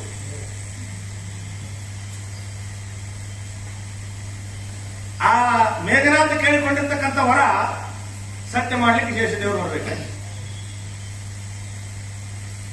ಸಾಮಾನ್ಯ ಅಂದ್ರೆ 14 ವರ್ಷ ನಿದ್ದೆ ಮಾಡಲಾರ್ದಿರೋ. ಇನ್ನೊಂದು ಹೇಳ್ತಾರೆ, ರಾಮ ಮತ್ತು ಸೀತೆ ಇಬ್ಬರು ಮುಂದೆ ಹೋಗುತ್ತಿರ್ಬೇಕಾದ್ರೆ ಅವರ ಪಾದಗಳ ಹೆಜ್ಜೆ ಮೇಲೆ ಹೆಜ್ಜೆ ಇಡ್ತಿರ್ಲಿಲ್ಲ ಅಂತ ಲಕ್ಷ್ಮಣ. ಎಂತ ವಿಚಾರ ಮಾಡಬೇಕು. ಈ ಕಡೆ ಭರತನನ್ನು ನೋಡಿದ್ರು ಕೂಡ ಅವನು ಕೂಡ ಮಹಾನ್ ವ್ಯಕ್ತಿ. ನನ್ನ ಅಣ್ಣ ಯಾವ ಬಟ್ಟೆಯನ್ನು ಉಂಟಿದ್ದಾನೋ ನಾನು ಅದೇ ಬಟ್ಟೆಯನ್ನು ನೋಡುವೆ, ಅವನು ಎಲ್ಲಿ ಮಲಗಿಕೊಳ್ತಾನೋ ನಾನು ಅಲ್ಲೇ ಮಲ್ಕೊಳ್ಳುವೆ, ಅವನು ಎಲ್ಲಿ ಯಾವ ಕುಟೀರದಲ್ಲಿ ವಾಸ ಮಾಡ್ತಾ ಇದ್ದಾನೆ ನಾನು ಕುಟೀರದಲ್ಲಿರುವೆ, ಅವನ ಗಡ್ಡೆಗಳನ್ನು ತಿನ್ನುತ್ತಾ ಜೀವನ ಮಾಡ್ತಾನೆ, ನನಗೂ ಅದೇ ಬೇಕು, ನಾನು ಅದೇ ತಿನ್ನುವೆ. ಹಾಗೆ 14 ವರ್ಷ ಇವನು ಹಂಗಿದ್ದ. ಏನ್ರಿ ಇದೆಲ್ಲ ವಿಚಾರ ಮಾಡಬೇಕು. ಅಣ್ಣ ತಮ್ಮಂದಿರತಕ್ಕಂಥ ಶಕ್ತಿ, ಆ ಭಕ್ತಿ, ಆ ಪರಮಾತ್ಮ ಯಾವ ರೀತಿಯಲ್ಲಿ ಅವರಲ್ಲಿ ನಿಂತು ಅದನ್ನು ನಡೆಸ್ತಾ ಇದ್ದ ಅನ್ನೋದನ್ನು ನಾವು ತಿಳಿದುಕೊಳ್ಬೇಕು. ಇದು ಭಗವಂತನ ವ್ಯಾಪಾರ. ಬಹಳ ಚಂದ ವ್ಯಾಪಾರ ಮಾಡ್ತಾನೆ ಭಗವಂತ. ಪ್ರತಿಯೊಬ್ಬ ಜೀವಿಯಲ್ಲಿ ನಿಂತುಕೊಂಡು ಭಗವಂತನನ್ನ 21,000 ನಾಡಿಗಳಲ್ಲಿ 72,000 ನಾಡಿಗಳಲ್ಲಿ 21 ಹಂಸನಾಮಕ ಪರಮಾತ್ಮನ ನುಡಿಗಳನ್ನ ಜಪಗಳನ್ನ ಸ್ವಾಮಿ ನಮ್ಮ ಒಳಗಡೆ ನಿಂತು ಮಾಡಿಸ್ತಾನೆ. ಅಂತಹ ಸ್ವಾಮಿಯಾಗಿರ್ತಕ್ಕಂಥ ಆಂಜನೇಯ ಸ್ವಾಮಿ ನಾವು ಯಾವತ್ತೂ ಅವನಿಗೆ ಋಣಿಯಾಗಿರಬೇಕು. ಅಂತಹ ಆಂಜನೇಯ ಸ್ವಾಮಿಗಳು ಮುಂದೆ ಸಮುದ್ರ ಲಂಘನ ಮಾಡ್ತಕ್ಕಂಥ ಪ್ರಮೇಯ ಬರ್ತದೆ. ಸಮುದ್ರ ಲಂಘನ ಮಾಡುವಾಗ ಹೇಳಿದ್ನಲ್ಲ ಆಗಲೇ, ಜಾಂಬವಂತರವರಿಗೆ ನೆನಪನ್ನು ಮಾಡ್ತಾರೆ. ಅವಾಗ ಅವರ ಶಕ್ತಿ ಅಲ್ಲಾಯಿತು. ಆಕಾಶ ಭೂಮಿ ಎತ್ತರಕ್ಕೆ ಬೆಳೆದು ನಿಂತುಬಿಟ್ಟ. ಆಕಾಶ ಭೂಮಿ ಎತ್ತರಕ್ಕೆ ಬೆಳೆದು ನಿಂತಾಗ ದಾಟಿ ಹೋಗ್ಬೇಕಾಯ್ತು, ಸಮುದ್ರ ಲಂಘನ ಮಾಡಬೇಕಲ್ಲ. ಮೈನಾಕ ಪರ್ವತ ದಾರಿಯಲ್ಲಿ ಬರ್ತದೆ. ಸೇವಾ ಕೊಡೋದು ಬಂದಾಗ ನನ್ನ ಬಳಿ ಟೈಮ್ ಇಲ್ಲ ಅಂತ ಹೇಳ್ತಾರೆ, ಸಮಯ ಇಲ್ಲ. ಭಗವಂತನ ಕಾರ್ಯ ಮಾಡುವಾಗ ನಾವು ಯಾವುದಕ್ಕೂ ತಲೆ ಕೊಡಬಾರದು ಅಂತಕ್ಕಂಥ ಒಂದು ಸಂದೇಶವನ್ನ ಹನುಮಂತ ದೇವರು ನಮಗೆ ನೀಡ್ತಾ ಇದ್ದಾರೆ. ಭಗವಂತನ ಸೇವೆ ಅದು ಜೀವನದ ಅದ್ಭುತವಾಗಿರ್ತಕ್ಕಂಥ ಸೇವೆ, ಅದು ಅದ್ಭುತ ಕಾರ್ಯ, ಜೀವನ ಉದ್ಧಾರ ಕಾರ್ಯ ಅಂತ ಹೇಳ್ತಾರೆ. ಅಂತಹ ಕಾರ್ಯವನ್ನು ಸ್ವಾಮಿಗಳು ಆಂಜನೇಯ ಸ್ವಾಮಿಗಳು ಮಾಡಿ ತೋರಿಸ್ತಾರೆ. ಹಾಗೆ ಹಾರಿಕೊಂಡು ಬಂದಾಗ ಆಕಾಶ ಮಾರ್ಗವಾಗಿ ಬರ್ತಾರೆ. ಅವ್ರಿಗೆ ಯಾವ ಶಕ್ತಿ ಇತ್ತು ಅಂದ್ರೆ, ಚಿಕ್ಕ ಇರುವೆಯಷ್ಟು ಗಾತ್ರವನ್ನು ತೆಗೆದುಕೊಳ್ಬಹುದಾಗಿತ್ತು, ಬೃಹತ್ ಗಾತ್ರವನ್ನು ತೆಗೆದುಕೊಳ್ಬಹುದಾಗಿತ್ತು. ಸಾಕ್ಷಾತ್ ವಾಯುದೇವರು ಅಂದ ಮೇಲೆ ಕೇಳಬೇಕು. ಸಮುದ್ರ ಲಂಘನ ಮಾಡಿ ಹೋದಾಗ ಶ್ರೀಲಂಕಾ ಪಟ್ಟಣವನ್ನು ನೋಡಿ,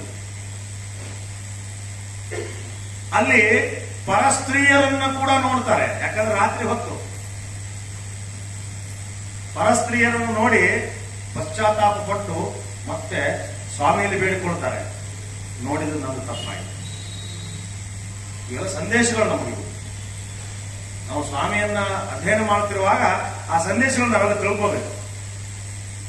ಅಖಂಡ ಪರಬ್ರಹ್ಮಚಾರಿಯಾಗಿರ್ತಕ್ಕಂಥವ್ರು ಆಂಜನೇಯ ಸ್ವಾಮಿಗಳು. ಆ ರೀತಿಯಲ್ಲಿ ಅವರು ಮುಂದೆ ಬರ್ತಾ ಇರಬೇಕಾದ ಸಂದರ್ಭದಲ್ಲಿ ಆ ವನವನ್ನ ನೋಡಿದಾಗ ವನದಲ್ಲಿ ಹೂಗಳು ಅರಳಿದ್ದವು, ಸುಗಂಧ ಬರ್ತಾ ಇತ್ತು. ಅಲ್ಲಲ್ಲಿ ರಾಮ ಅನ್ನುವ ಶಬ್ದ ಅಲ್ಲಿ ಕಾಣಿಸ್ತದೆ.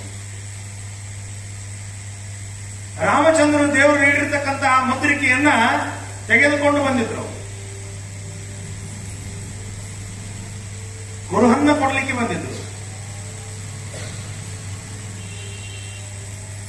ಹಾಗೆ ಬಂದು ಸ್ವಾಮಿ ಅಲ್ಲಿ ಬರ್ತಾನೆ, ಬಂದು ನೋಡ್ತಾನೆ, ಅಮ್ಮ ಕುತ್ಕೊಂಡಿದ್ದು. ಅಮ್ಮನಿಗೆ ಒಂದು ಭೇಟಿ ಆದ.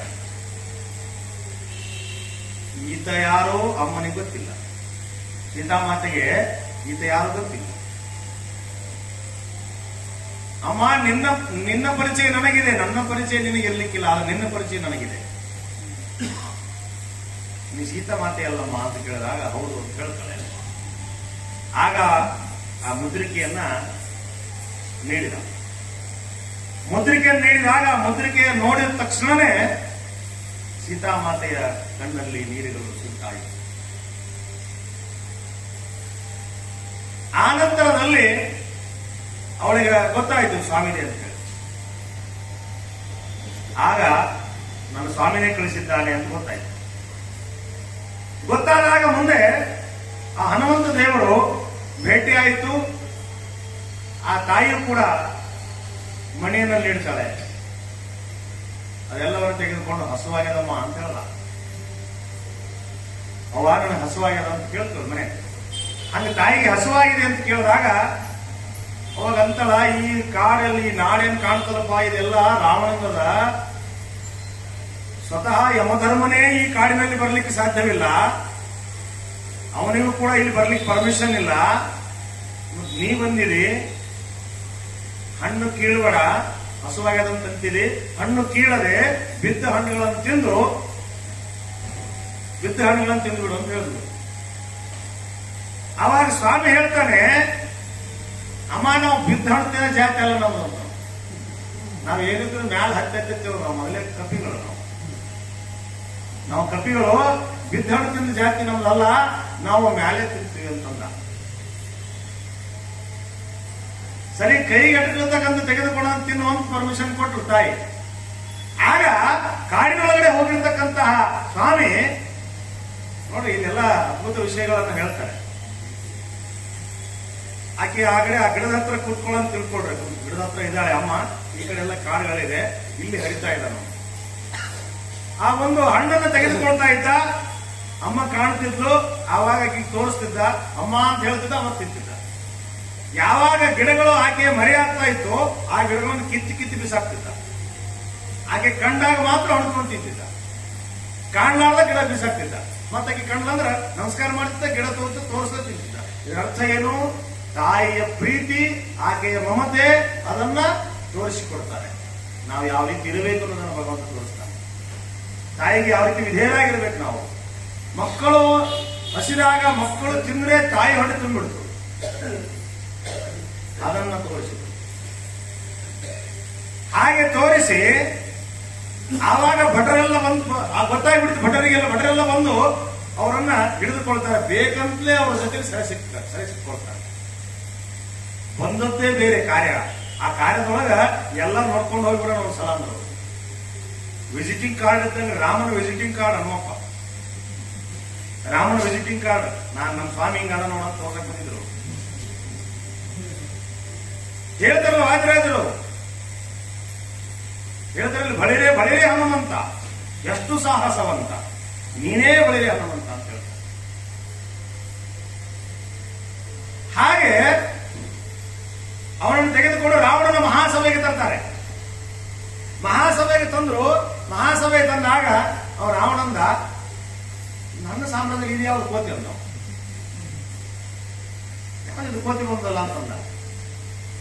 ಇಲ್ಲಿ ಇನ್ನೊಂದು ನಾವು ಅರ್ಥ ಮಾಡಿಕೊಳ್ಬೇಕಾಗಿರ್ತಕ್ಕಂಥ ಸಂದರ್ಭ, ರಾಮ ಅಯೋಧ್ಯ ನಗರದ ಮಿಥಿಲಾಪುರದ ನರೇಶನಾಗಿರ್ತಕ್ಕಂತಹ ರಾಮಚಂದ್ರ ದೇವರಿಗೆ ಯಾವಾಗ ವನವಾಸದವರು ಬಂದ್ರು, ಅವ್ರು ಇಡೀ ಭೂಮಂಡಲವನ್ನು ಆಳ್ತಾ ಇರ್ತಕ್ಕಂಥ ಸಂದರ್ಭದಲ್ಲಿ ಯಾವ ರಾಜ ಮಹಾರಾಜರ ಸಹಾಯವನ್ನು ಅವ್ರು ಕೇಳಲಿಲ್ಲ. ಯಾಕಂದ್ರೆ ದಶರಥ ಮಹಾರಾಜನ ಮಾತು ಕೊಟ್ಟಿದ್ರಲ್ಲ, ಆ ಮಾತನ್ನು ಉಳಿಸ್ಲಿಕ್ಕೆ ರಾಮಚಂದ್ರ ದೇವರು ಆ ರೀತಿ ಮಾಡಲಿಲ್ಲ. ವಾನರ ಸೇನೆಯನ್ನು ತೆಗೆದುಕೊಳ್ತಾರೆ. ನೋಡಿ, ಇವೆಲ್ಲ ವಾನರೆಲ್ಲ ಕಾಡಿನಲ್ಲಿ ಇರ್ತದೆ. ಆಮೇಲೆ ಅಲ್ಲಿ ಬರ್ತಕ್ಕಂಥವರೆಲ್ಲ ಕಾಡಿನಲ್ಲಿ ಇರ್ತಕ್ಕಂಥವರೇ ಬರ್ತಾರೆ. ಅವರ ಜೊತೆ ಸೇವೆಯನ್ನು ಬೆಳೆಸಿದ್ರೆ ಯಾವ ರಾಜ ಮಹಾರಾಜರ ಸೇವೆಯನ್ನು ತೆಗೆದುಕೊಳ್ಳಲಿಲ್ಲ, ಅವರ ಸ್ನೇಹವನ್ನು ಬೆಳೆಸಲಿಲ್ಲ. ಹಾಗೆ ಸ್ವಾಮಿ ಬಂದಾಗ ಯಾರೋ ನೀನಂತ ಕೇಳಿದ್ರು. ಹನುಮಪ್ಪ ಏನ್ ಹೇಳ್ಬೇಕು, ನಾವ್ ಯಾರಾದ್ರು ಕೇಳ್ಬಿಟ್ರು ಪಟಪಟ್ ಹೇಳ್ಬಿಡ್ತೀವಿ. ನಾವು ನನ್ನ ಹೆಸರಿದ್ರಿ, ನಾನು ಹಿಂಗಿದ್ದೀನಿ, ನಾ ಹಂಗ, ನಾವು ನಮ್ದು ಹಿಂಗ್ ಕಾರ್ ಅದಾವ್ರಿ, ನಮ್ಗೆ ಎರಡು ಮನೆ ಅದಾವ, ನಮ್ಮ ಊರು ಇಲ್ಲದ, ಹಂಗದ ಹಿಂಗದ, ನಾವು ನಮ್ದೆಲ್ಲ ಹೇಳ್ಕೊಂಡ್ಬಿಡ್ತೀವಿ. ಆದ್ರೆ ಹನುಮಪ್ಪ ಹೇಳಿದ ವಿಷಯ ನಾವೆಲ್ಲ ತಿಳ್ಕೊಬೇಕಿವೆಲ್ಲ. ಹನುಮಪ್ಪ ಹೇಳ್ತಾನೆ, ನೀನಾರು ಅಂತ ಕೇಳಿದ್ರೆ ದಾಸೋಹಂ ಕೋಸಲೇಂದ್ರಸ್ಯ, ಕೋಸಲ ವಂಶದ ಕುಡಿಯಾಗಿರ್ತಕ್ಕಂತಹ, ಸೂರ್ಯ ವಂಶದ ಕುಡಿಯಾಗಿರ್ತಕ್ಕಂತಹ ರಾಮಚಂದ್ರ ದೇವರ ದಾಸನಾಮ ಅಂತ ವಿಚಾರ ಮಾಡ್ಬೇಕು ನಾವು. ದಾಸೋಹಂ ಕೋಸಲೇಂದ್ರಸ್ಯ. ನಾ ಬರೇ ವಿಸಿಟಿಂಗ್ ಕಾರ್ಡು, ಇನ್ನ ಬಹಳ ಮಂದಿ ಅದರಲ್ಲಿ. ಮತ್ತೆ ಹೇಳ್ತಾನೆ, ನನ್ನ ಹತ್ರ ಯಾವ ತರದ ಶಕ್ತಿಗಳಿಲ್ಲ, ನಾನು ಶಕ್ತಿವಂತನಲ್ಲ, ಯಾವ ತರದ ಜಾದು ಮಂತ್ರ ನನ್ನಲ್ಲಿಲ್ಲ, ನಾನು ಏನೂ ಅಲ್ಲ, ನಾನು ಅಣುರೇಣು ತೃಣಕಾಷ್ಟಕ್ಕೆ ಸಮ ಅಂತ ಹೇಳ್ತಾನೆ. ಈ ಭಾವ ಬರಬೇಕಾದ್ರೆ ಹನುಮಂತ ದೇವರಿಗೆ, ಮುಖ್ಯ ಪ್ರಾಣ ದೇವರು, ಜ್ಞಾನ ತಿರೋಧಾನ ಇಲ್ಲ. ಭಾವ ನೋಡಿ ಹೇಗಿದೆ. ಭಾವದಲ್ಲಿ ಹೇಳ್ತಾರೆ, ನಾನು ತೃಣಕ್ಕೆ ಸಮನಾಗಿರ್ತಕ್ಕಂಥವನು, ನನಗಿಂತಲೂ ಭಾರಿ ಭಾರಿ ಭಾರಿ ಆಗಿರ್ತಕ್ಕಂಥ ವಾಹನ ಸೇನೆಗೆ ರಾಮನ ಬಳಿಯಲ್ಲಿದೆ ಅಂತ ಹೇಳ್ತಾರೆ. ತಮ್ಮನ್ನು ತಾವು ಯಾವತ್ತೂ ಹೊಗಳಿಕೊಳ್ಳಲಿಲ್ಲ. ಅಹಂಕಾರದಿಂದ ಬಹುದೂರ ಇರ್ತಕ್ಕಂಥ ನಮ್ಮ ಹನುಮಪ್ಪ. ಹನುಮಪ್ಪನ ಪಾದ ಯಾವ ಹಿಡಿತಂದ್ರೆ ಅವನಿಗೆ ಅಹಂಕಾರ ಮಾಡಕ್ಕೆ ಸಾಧ್ಯ ಇಲ್ಲ, ಬರಬಾರದು ಕೂಡ. ಬಂದ್ರೆ ಅವ ಹನುಮಪ್ಪನ ಭಕ್ತ ಅಲ್ಲ. ಯಾಕೆಂದ್ರೆ ಅಹಂಕಾರಕ್ಕೆ ಅಭಿಮಾನಿ ದೇವತೆ ಅವನಲ್ಲ. ಭಕ್ತಿಯ ಅಭಿಮಾನಿ ದೇವತೆ, ಶಕ್ತಿಯ ಅಭಿಮಾನಿ ದೇವತೆ, ಯುಕ್ತಿಯ ಅಭಿಮಾನಿ ದೇವತೆ, ಮೋಕ್ಷಕ್ಕೆ ಅಭಿಮಾನಿ ದೇವತೆ ಅಂತ. ಭಗವಂತರನ್ನ ಸೇವಿಸಿ ಹಾಗೆ ಭಗವಂತರನ್ನ ಪಡೆದುಕೊಳ್ಳಬೇಕು ಅಂತಕ್ಕಂಥದ್ದನ್ನು ಮುಖ್ಯ ಪ್ರಾಣ ದೇವರು ಹನುಮಂತ ದೇವರಾಗಿದ್ದಾಗ ನಾವು ತೆಗೆದು ತೋರಿಸ್ತಾರೆ. ಆ ಸಂದರ್ಭದಲ್ಲಿ ಇದನ್ನೆಲ್ಲ ನೋಡಿ, ಇದು ಯಾಕೆ ಕೋತಿ ಬಂದದ, ಇದಕ್ಕೆ ಬಾಲಕ್ ಬೆಂಕಿ ಹಚ್ಚಿಬಿಡಲ್ಲ ಇರ್ತಂದ.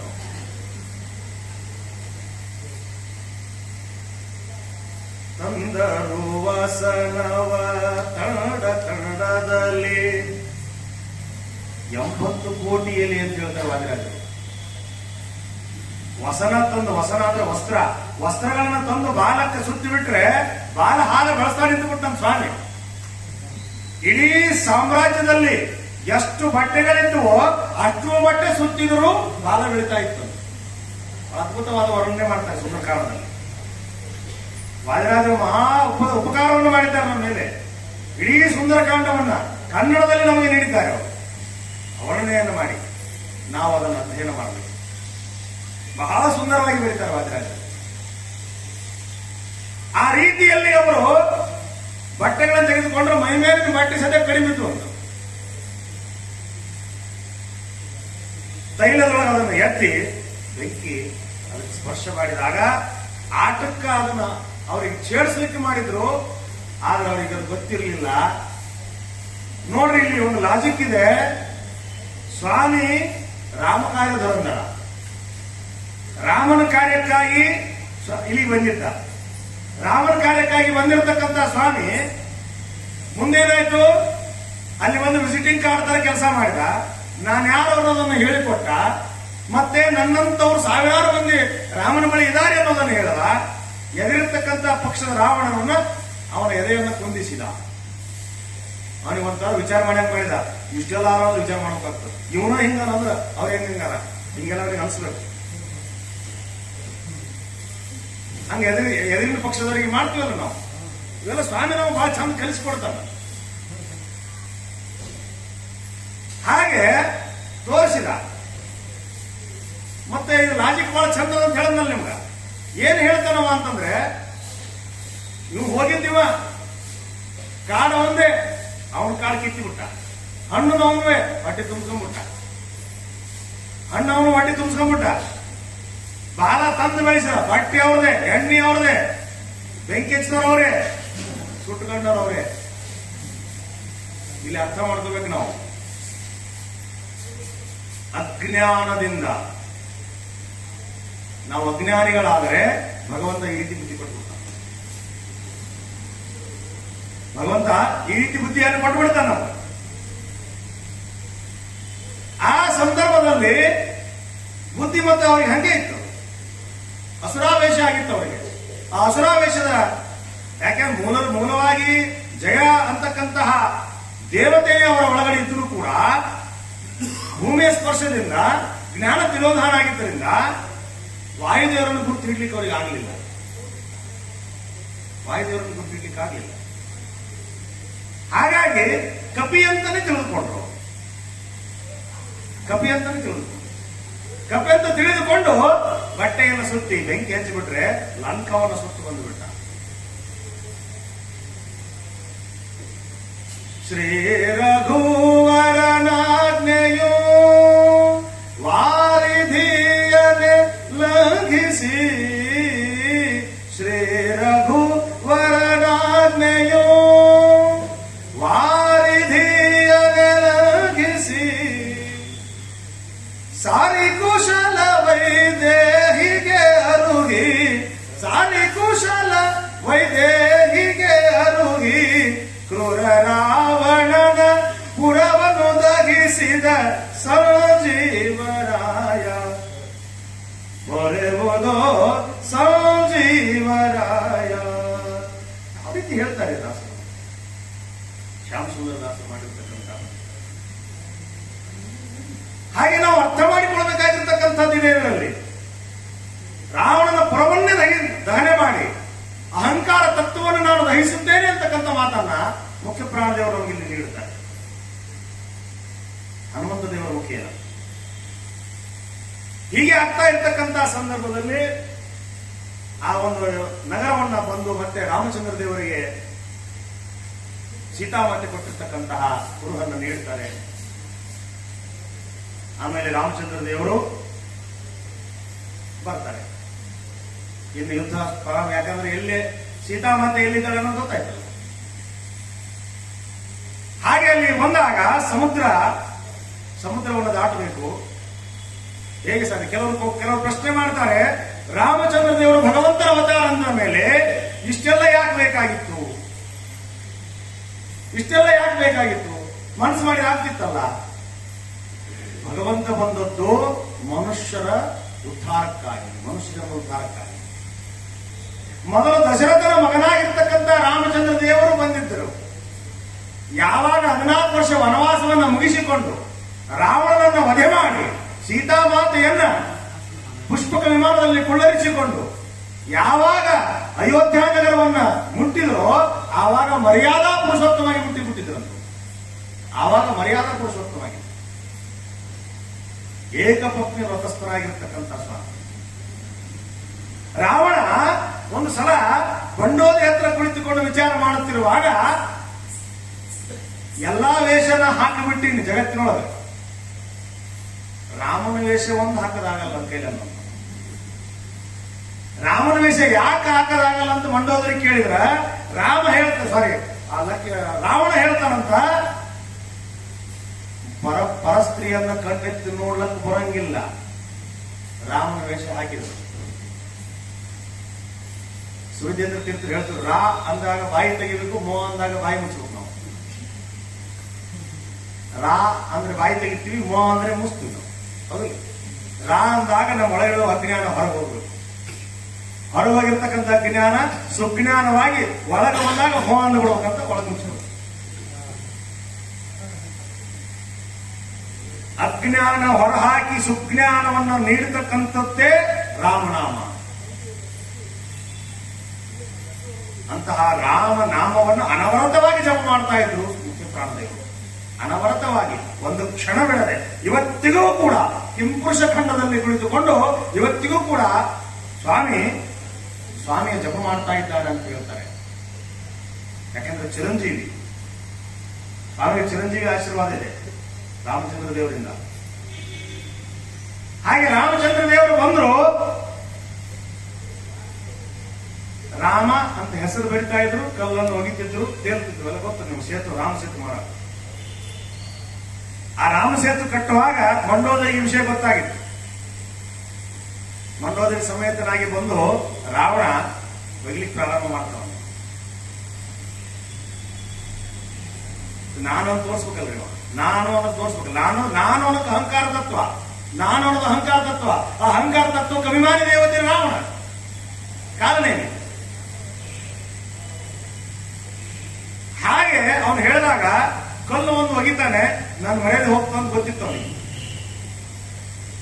ಕಲ್ಲಿಗೆ ಹೇಳ್ತಾರಂತ, ಏ ಕಲ್ಲೇ, ನಾ ಒಗಿತೀನಿ ಕೇಳಿದೆ, ನೀ ತೇಲಿಲ್ಲ ಅಂದ್ರೆ ರಾಮನಾಡ ಏನು, ನೀ ತೇಲಿಲ್ಲ ಅಂದ್ರೆ ರಾಮನಾಡ ಏನು ಅಂತ ಕಲ್ಲು ಒಗೆದು ಬಿಡ್ತಾನೆ. ಕಲ್ಲು ತೇಲ್ಬಿಡ್ತೀನಿ ಅಂದ್ರೆ ನಮಗಲ್ಲಿ ಶಕ್ತಿ ಅದನ್ನು ತೋರಿಸಿದಂಗ ಅವ. ಆದ್ರೆ ಶಕ್ತಿ ಒಳಗಡೆ ಆತ್ಮ ರಾಮನಾಮ ನೆನದಿತ್ತು. ಆ ರಾಮನಾಮ ಅವನ ಮ್ಯಾಗ ಹೆಂಗ ಬಂತು ಅಂತಂದ್ರೆ ಮೂಲ ರೂಪವಾಗಿರ್ತಕ್ಕಂಥ ಜಯ.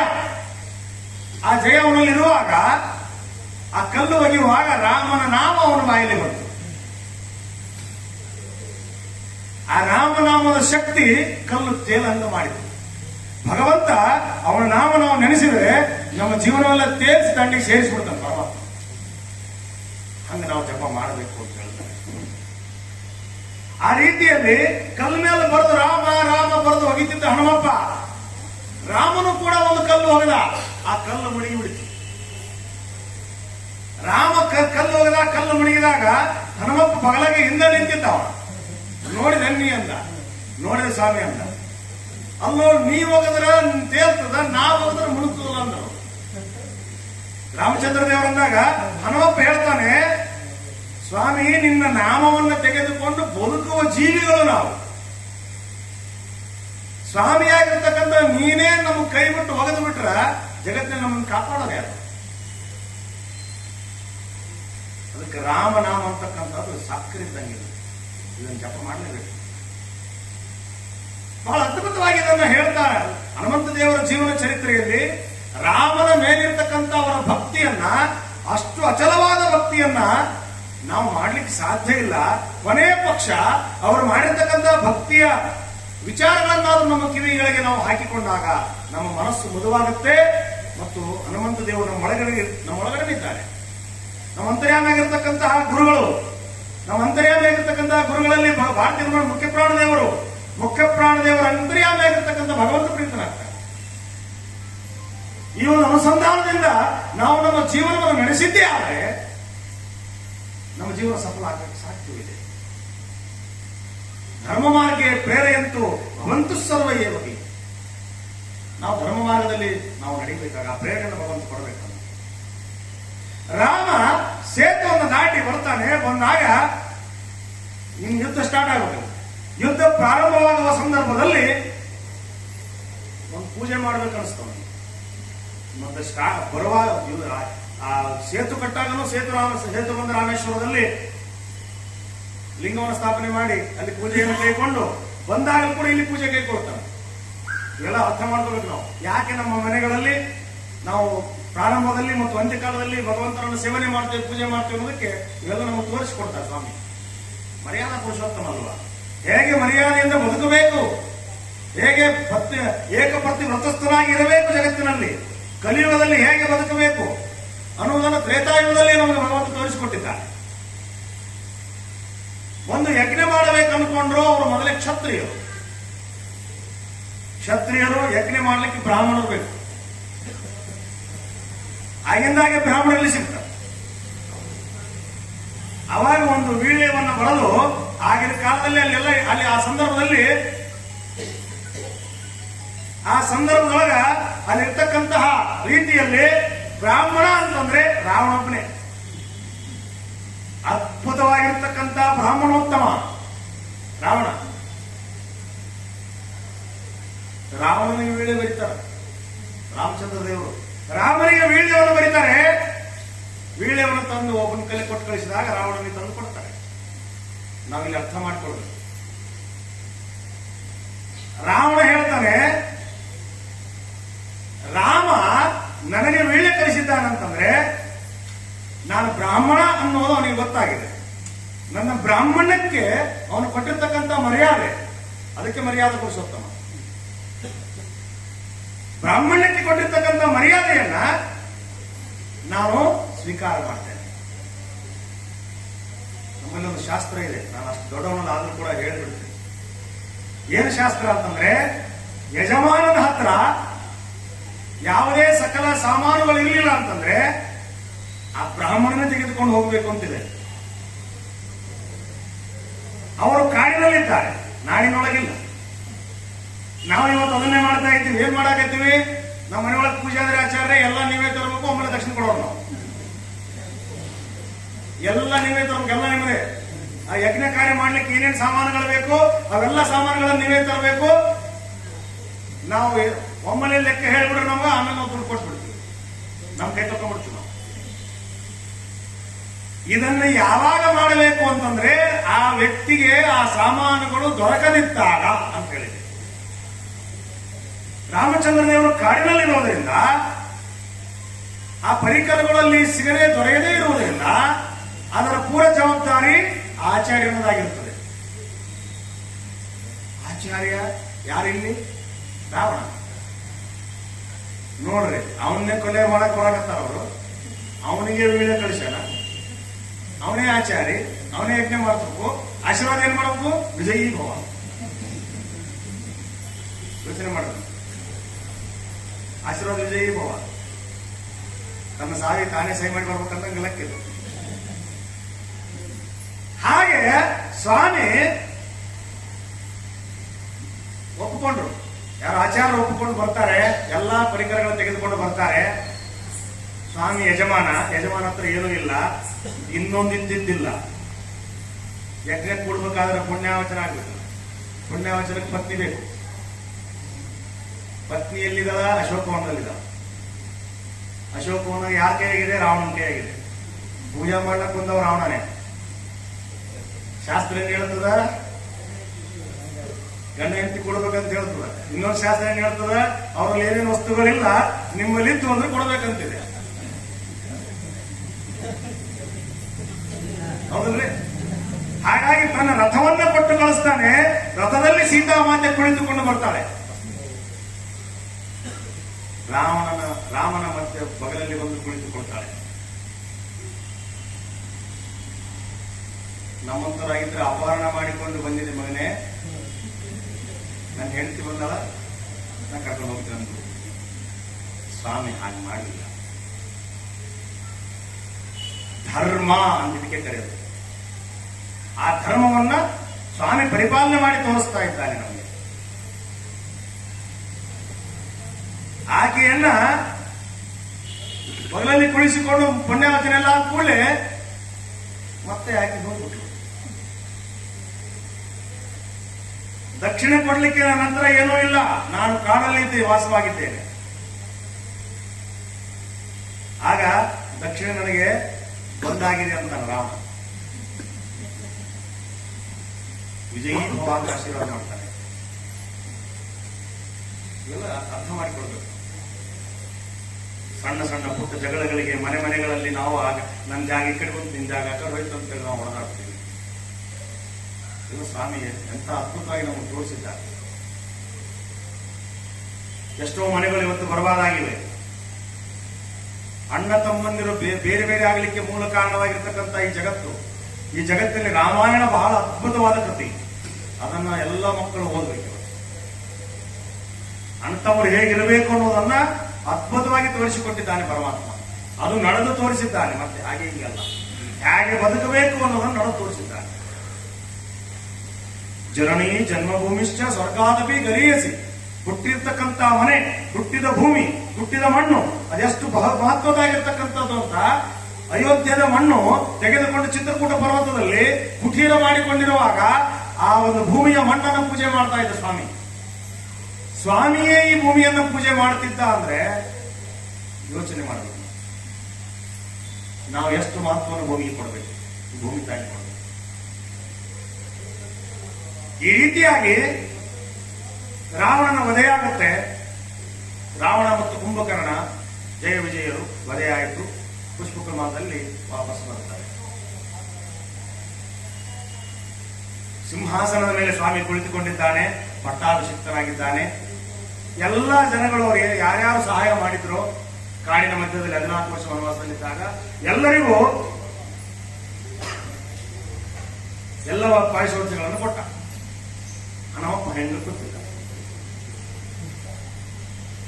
ಹನುಮಪ್ಪ ಹೆಂಗ ಕೂತಿದ್ದ. ಹನುಮಪ್ಪ ಕುಳಿತುಕೊಂಡಾಗ ಸೀತಾದೇವಿ ಅಂತಳ ಎಲ್ಲರಿಗೂ ಕೊಟ್ರಿ, ಹನುಮಪ್ಪ ಏನು ಕೊಡ್ಲಿಲ್ಲಲ್ಲ, ಇದಕ್ಕೆಲ್ಲ ಮೂಲ ಕಾರಣನೇ ಅವನೇ ಅದಾನ, ಅವ ಬಂದು ಕೂಡಿಸಿದ್ದಕ್ಕ ಮೂಲ ಕಾರಣ ಅವನೇ ಅದಾನ ಅಂತ ಹೇಳುದು.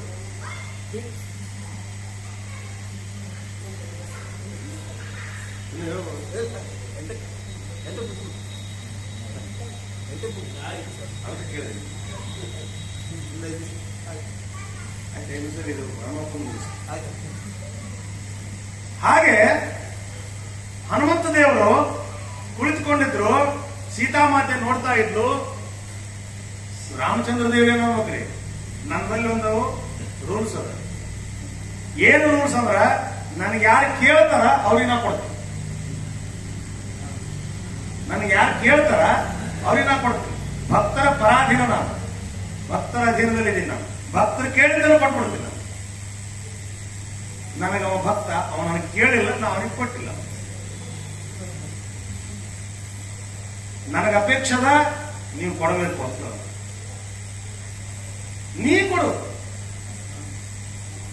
ನಾ ಕೊಡ್ತೀನಿ ಅಂದ್ರೆ ಕೊರಲಿರ್ತಕ್ಕಂಥ ಮುತ್ತಿನ ಹಾರವನ್ನು ತೆಗೆದು ಸ್ವಾಮಿ ಕೈಯಲ್ಲಿ ನೀಡ್ತಾರೆ. ಸ್ವಾಮಿ ಜ್ಞಾನ ತಿರೋಧಾನ ಆದವರ ನಾಟಕ ಮಾಡ್ತಾನೆ. ಆಂಜನೇಯ ಸ್ವಾಮಿ ಹನುಮಪ್ಪ ಜ್ಞಾನ ತಿರೋಧಾನ ಆದಂಗ ನಾಟಕ ಮಾಡ್ತಾನ. ಅದರೊಳಗಿರುವ ಮುತ್ತನ್ನ ಬಾಯನ್ನು ಕಡ್ದು ಹೋಗಿತಾನೆ. ಅವಾಗ ಸುತ್ತಮುತ್ತ ಇರ್ತಾರಲ್ಲ, ಒಂದ್ಸಲ ಅಂತ ನೋಡ್ರಿ ಕೋತಿ ಕೈಯಲ್ಲಿ ಕಚೇರಿ ಹೇಳ್ತಾರೆ. ಹಾಗೆ ಅಲ್ಲೆಲ್ಲ ಮಾತಾಡ್ಕೊಳ್ತಾ ಇದ್ರು. ಆ ಸಂದರ್ಭದಲ್ಲಿ ಒಬ್ಬ ಕೇಳ್ತಾರೆ, ಏನ್ ಮಾಡ್ತಾ ಇದೀಯ ನೀನು? ಅನರ್ಘ್ಯವಾಗಿರ್ತಕ್ಕಂಥ ರತ್ನದ ಹಾರವನ್ನ, ಮುತ್ತಿನ ಹಾರವನ್ನ ಸ್ವಯಂ ಲಕ್ಷ್ಮೀ ಸ್ವರೂಪವಾಗಿರ್ತಕ್ಕಂಥ ಮಾತೆ ನಿನಗೆ ನೀಡಿದ್ದಾರೆ. ಏನು ಅಹೋಭಾಗ್ಯ ಅದು. ಅದನ್ನ ಕಣ್ಣಿಗೊತ್ತಿಕೊಂಡು ಅದನ್ನ ಸ್ವೀಕಾರ ಮಾಡಿ ಅದನ್ನ ಇಟ್ಟುಕೊಳ್ಳೋದು ಬಿಟ್ಟು ನೀನೇನು ಮಾಡ್ತಾ ಇದ್ದೀಯ? ನಾ ಏನು ಮಾಡ್ತಾ ಇಲ್ಲ. ಎಲ್ಲಾ ಚರಾಚರ ವಸ್ತುಗಳಲ್ಲಿ ನನ್ನ ಸ್ವಾಮಿ ಇದ್ದಾನೆ. ನನ್ನ ಸ್ವಾಮಿ ಇದ್ರಾಗ ಅಂತ ನೋಡಕತ್ತೀನಿ ನಾನು. ನನ್ನ ಸ್ವಾಮಿ ಎದ್ರಾಗ ಎಲ್ಲೇದಂತ ನೋಡಕತ್ತೀನಿ. ಸ್ವಾಮಿ ಎಲ್ಲಂತ ನೋಡಕತ್ತೀನಿ ಅಂದ್ಮೇಲೆ ಎಲ್ಲ ಕಡೆ ಅದ ನನ್ನ ಸ್ವಾಮಿ ಅಂತ ಕೇಳ್ತಾನ. ಎಲ್ಲ ಕಡೆ ಅದ ಸ್ವಾಮಿ. ಹೇಗೆ ಪ್ರಹ್ಲಾದರಾಜರು ಹಿರಣ್ಯಕಶ್ಯಪು ಪ್ರಹ್ಲಾದರಾಜರಿಗೆ ಕೇಳಿದಾಗ ಸ್ವಾಮಿ ಎಲ್ಲಾ ಕಡೆ ಇದ್ದಾನೆ ಅಂತಂದಾಗ ಕಂಬ ಹೊಡೆದು ಒಡಮೂಡಿ ಬಂದಲ್ಲ ಸ್ವಾಮಿ. ಭಕ್ತ ಪರಾಧೀನ ಅಂತ ಹೇಳಲಿಕ್ಕೆ ಬಂದ ನರಸಿಂಹಸ್ವಾಮಿ. ಆ ಸ್ವಾಮಿಯ ರೀತಿಯಲ್ಲಿ ನನ್ನ ಸ್ವಾಮಿ ಎಲ್ಲಾ ಕಡೆ ಇದ್ದಾನೆ. ನಿನ್ನಲ್ಲಿ ಇದ್ದಾನೆ, ನನ್ನಲ್ಲಿ ಇದ್ದಾನೆ, ಎಲ್ಲಾ ಕಡೆ ಇದ್ದಾನೆ ಅಂತಂದಾಗ ನಿನ್ನೊಳಗೆ ತೋರ್ಸಂದ್ರು.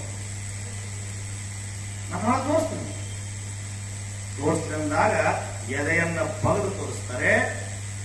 ಯಾವ ಸಿಂಹಾಸನದ ಮೇಲೆ ಯಾವ ರೀತಿಯಲ್ಲಿ ಪ್ರೆಸೆಂಟ್ ಲೈವ್ ಟೆಲಿಕಾಸ್ಟ್ ಅಂತ ಇವತ್ತು ನೀವು ಹೇಳ್ತೀರಲ್ರಿ, ಮೊಬೈಲ್ದೊಳಗ ಫೇಸ್ಬುಕ್ನೊಳಗ ಲೈವ್ ಟೆಲಿಕಾಸ್ಟ್ ಅಂತ ಹೇಳ್ತಾರಲ್ಲ, ಈ ಲೈವ್ ಟೆಲಿಕಾಸ್ಟ್ ಇವತ್ತಿಂದಲ್ಲ, ತ್ರೇತಾಯುಗದಲ್ಲಿ ಹನುಮಂತ ದೇವರು ಲೈವ್ ಟೆಲಿಕಾಸ್ಟ್ ಮಾಡಿ ತೋರಿಸಿದ್ರು. ತಮ್ಮ ಎದೆಯನ್ನ ಬಗೆದು ಸೀತಾಮಾತೆ ಹಿಂಗ್ ಮಾಡ್ಕೊಳ್ತಿದ್ರೆ ಎದುರೊಳಗೆ ಕಾಣ್ತಿತ್ತು. ಇದು ಮುಖ್ಯ ಪ್ರಾಣದೇವರ ಪ್ರೌಢಿಗೆ, ಅವರ ಶಕ್ತಿ, ಅವರ ಇಂತಹ ಸ್ವಾಮಿ ನಾವು ಎಷ್ಟು ಜನ್ಮ ಎತ್ತಿದ್ರು ಕೂಡ ಅಂತಹ ಮುಖ್ಯ ಪ್ರಾಣದೇವರನ್ನ ಸೇವಿಸಲಿಕ್ಕೆ ನಾವು ಶಕ್ಯರು. ನಮಗೆ ಅಂತಹ ಜನ್ಮವನ್ನು ನೀಡಿದ್ದಾನೆ, ಅಂತಹ ಕುಲದಲ್ಲಿ ನಮ್ಮನ್ನು ಹುಟ್ಟಿಸಿದ್ದಾನೆ ಪರಮಾತ್ಮ. ಅದಕ್ಕೆ ನಾವು ಕೃತಜ್ಞರಾಗಿದ್ದು ಆ ಸ್ವಾಮಿಯನ್ನು ಅನವರತವಾಗಿ ನಾವು ಸೇವನೆ ಮಾಡಬೇಕು. ಅವರ ಅಂತರ್ಯಾಮಿಯಾಗಿರ್ತಕ್ಕಂಥ ಪರಮಾತ್ಮನನ್ನು ಸೇವಿಸಬೇಕು ನಾವು. ಭಾರತೀಯರವನ ಮುಖ್ಯ ಪ್ರಾಣದೇವರ ಅಂತರ್ಗತವಾಗಿರ್ತಕ್ಕಂಥ ಸೀತಾಪತಿ ಶ್ರೀರಾಮಚಂದ್ರ ದೇವರನ್ನ ಅನವರತವಾಗಿ ನಾವು ಸೇವನೆ ಮಾಡಲೇಬೇಕು. ಈ ಜನ್ಮ ಮತ್ತೆ ದೊರೆತದು, ಮತ್ತೆ ಮಾಡದು. ನಮಗೆ ಯಾವ ಅಪ್ಲಿಕೇಶನ್ ಹಾಕಿ ಬಂದಿದೆ, ಅಪ್ಲಿಕೇಶನ್ ಹಾಕಿ ಬಂದಿಲ್ಲ, ಹೋಗೋದು ನಮಗೆ ಗೊತ್ತಿಲ್ಲ, ಮುಂದೆ ಬರ್ತೇವೆ ನಮಗೆ ಗೊತ್ತೇ ಇಲ್ಲ. ಆದರೂ ಕೂಡ ನಾವು ಅಹಂಕಾರದಲ್ಲಿದ್ದೇವೆ.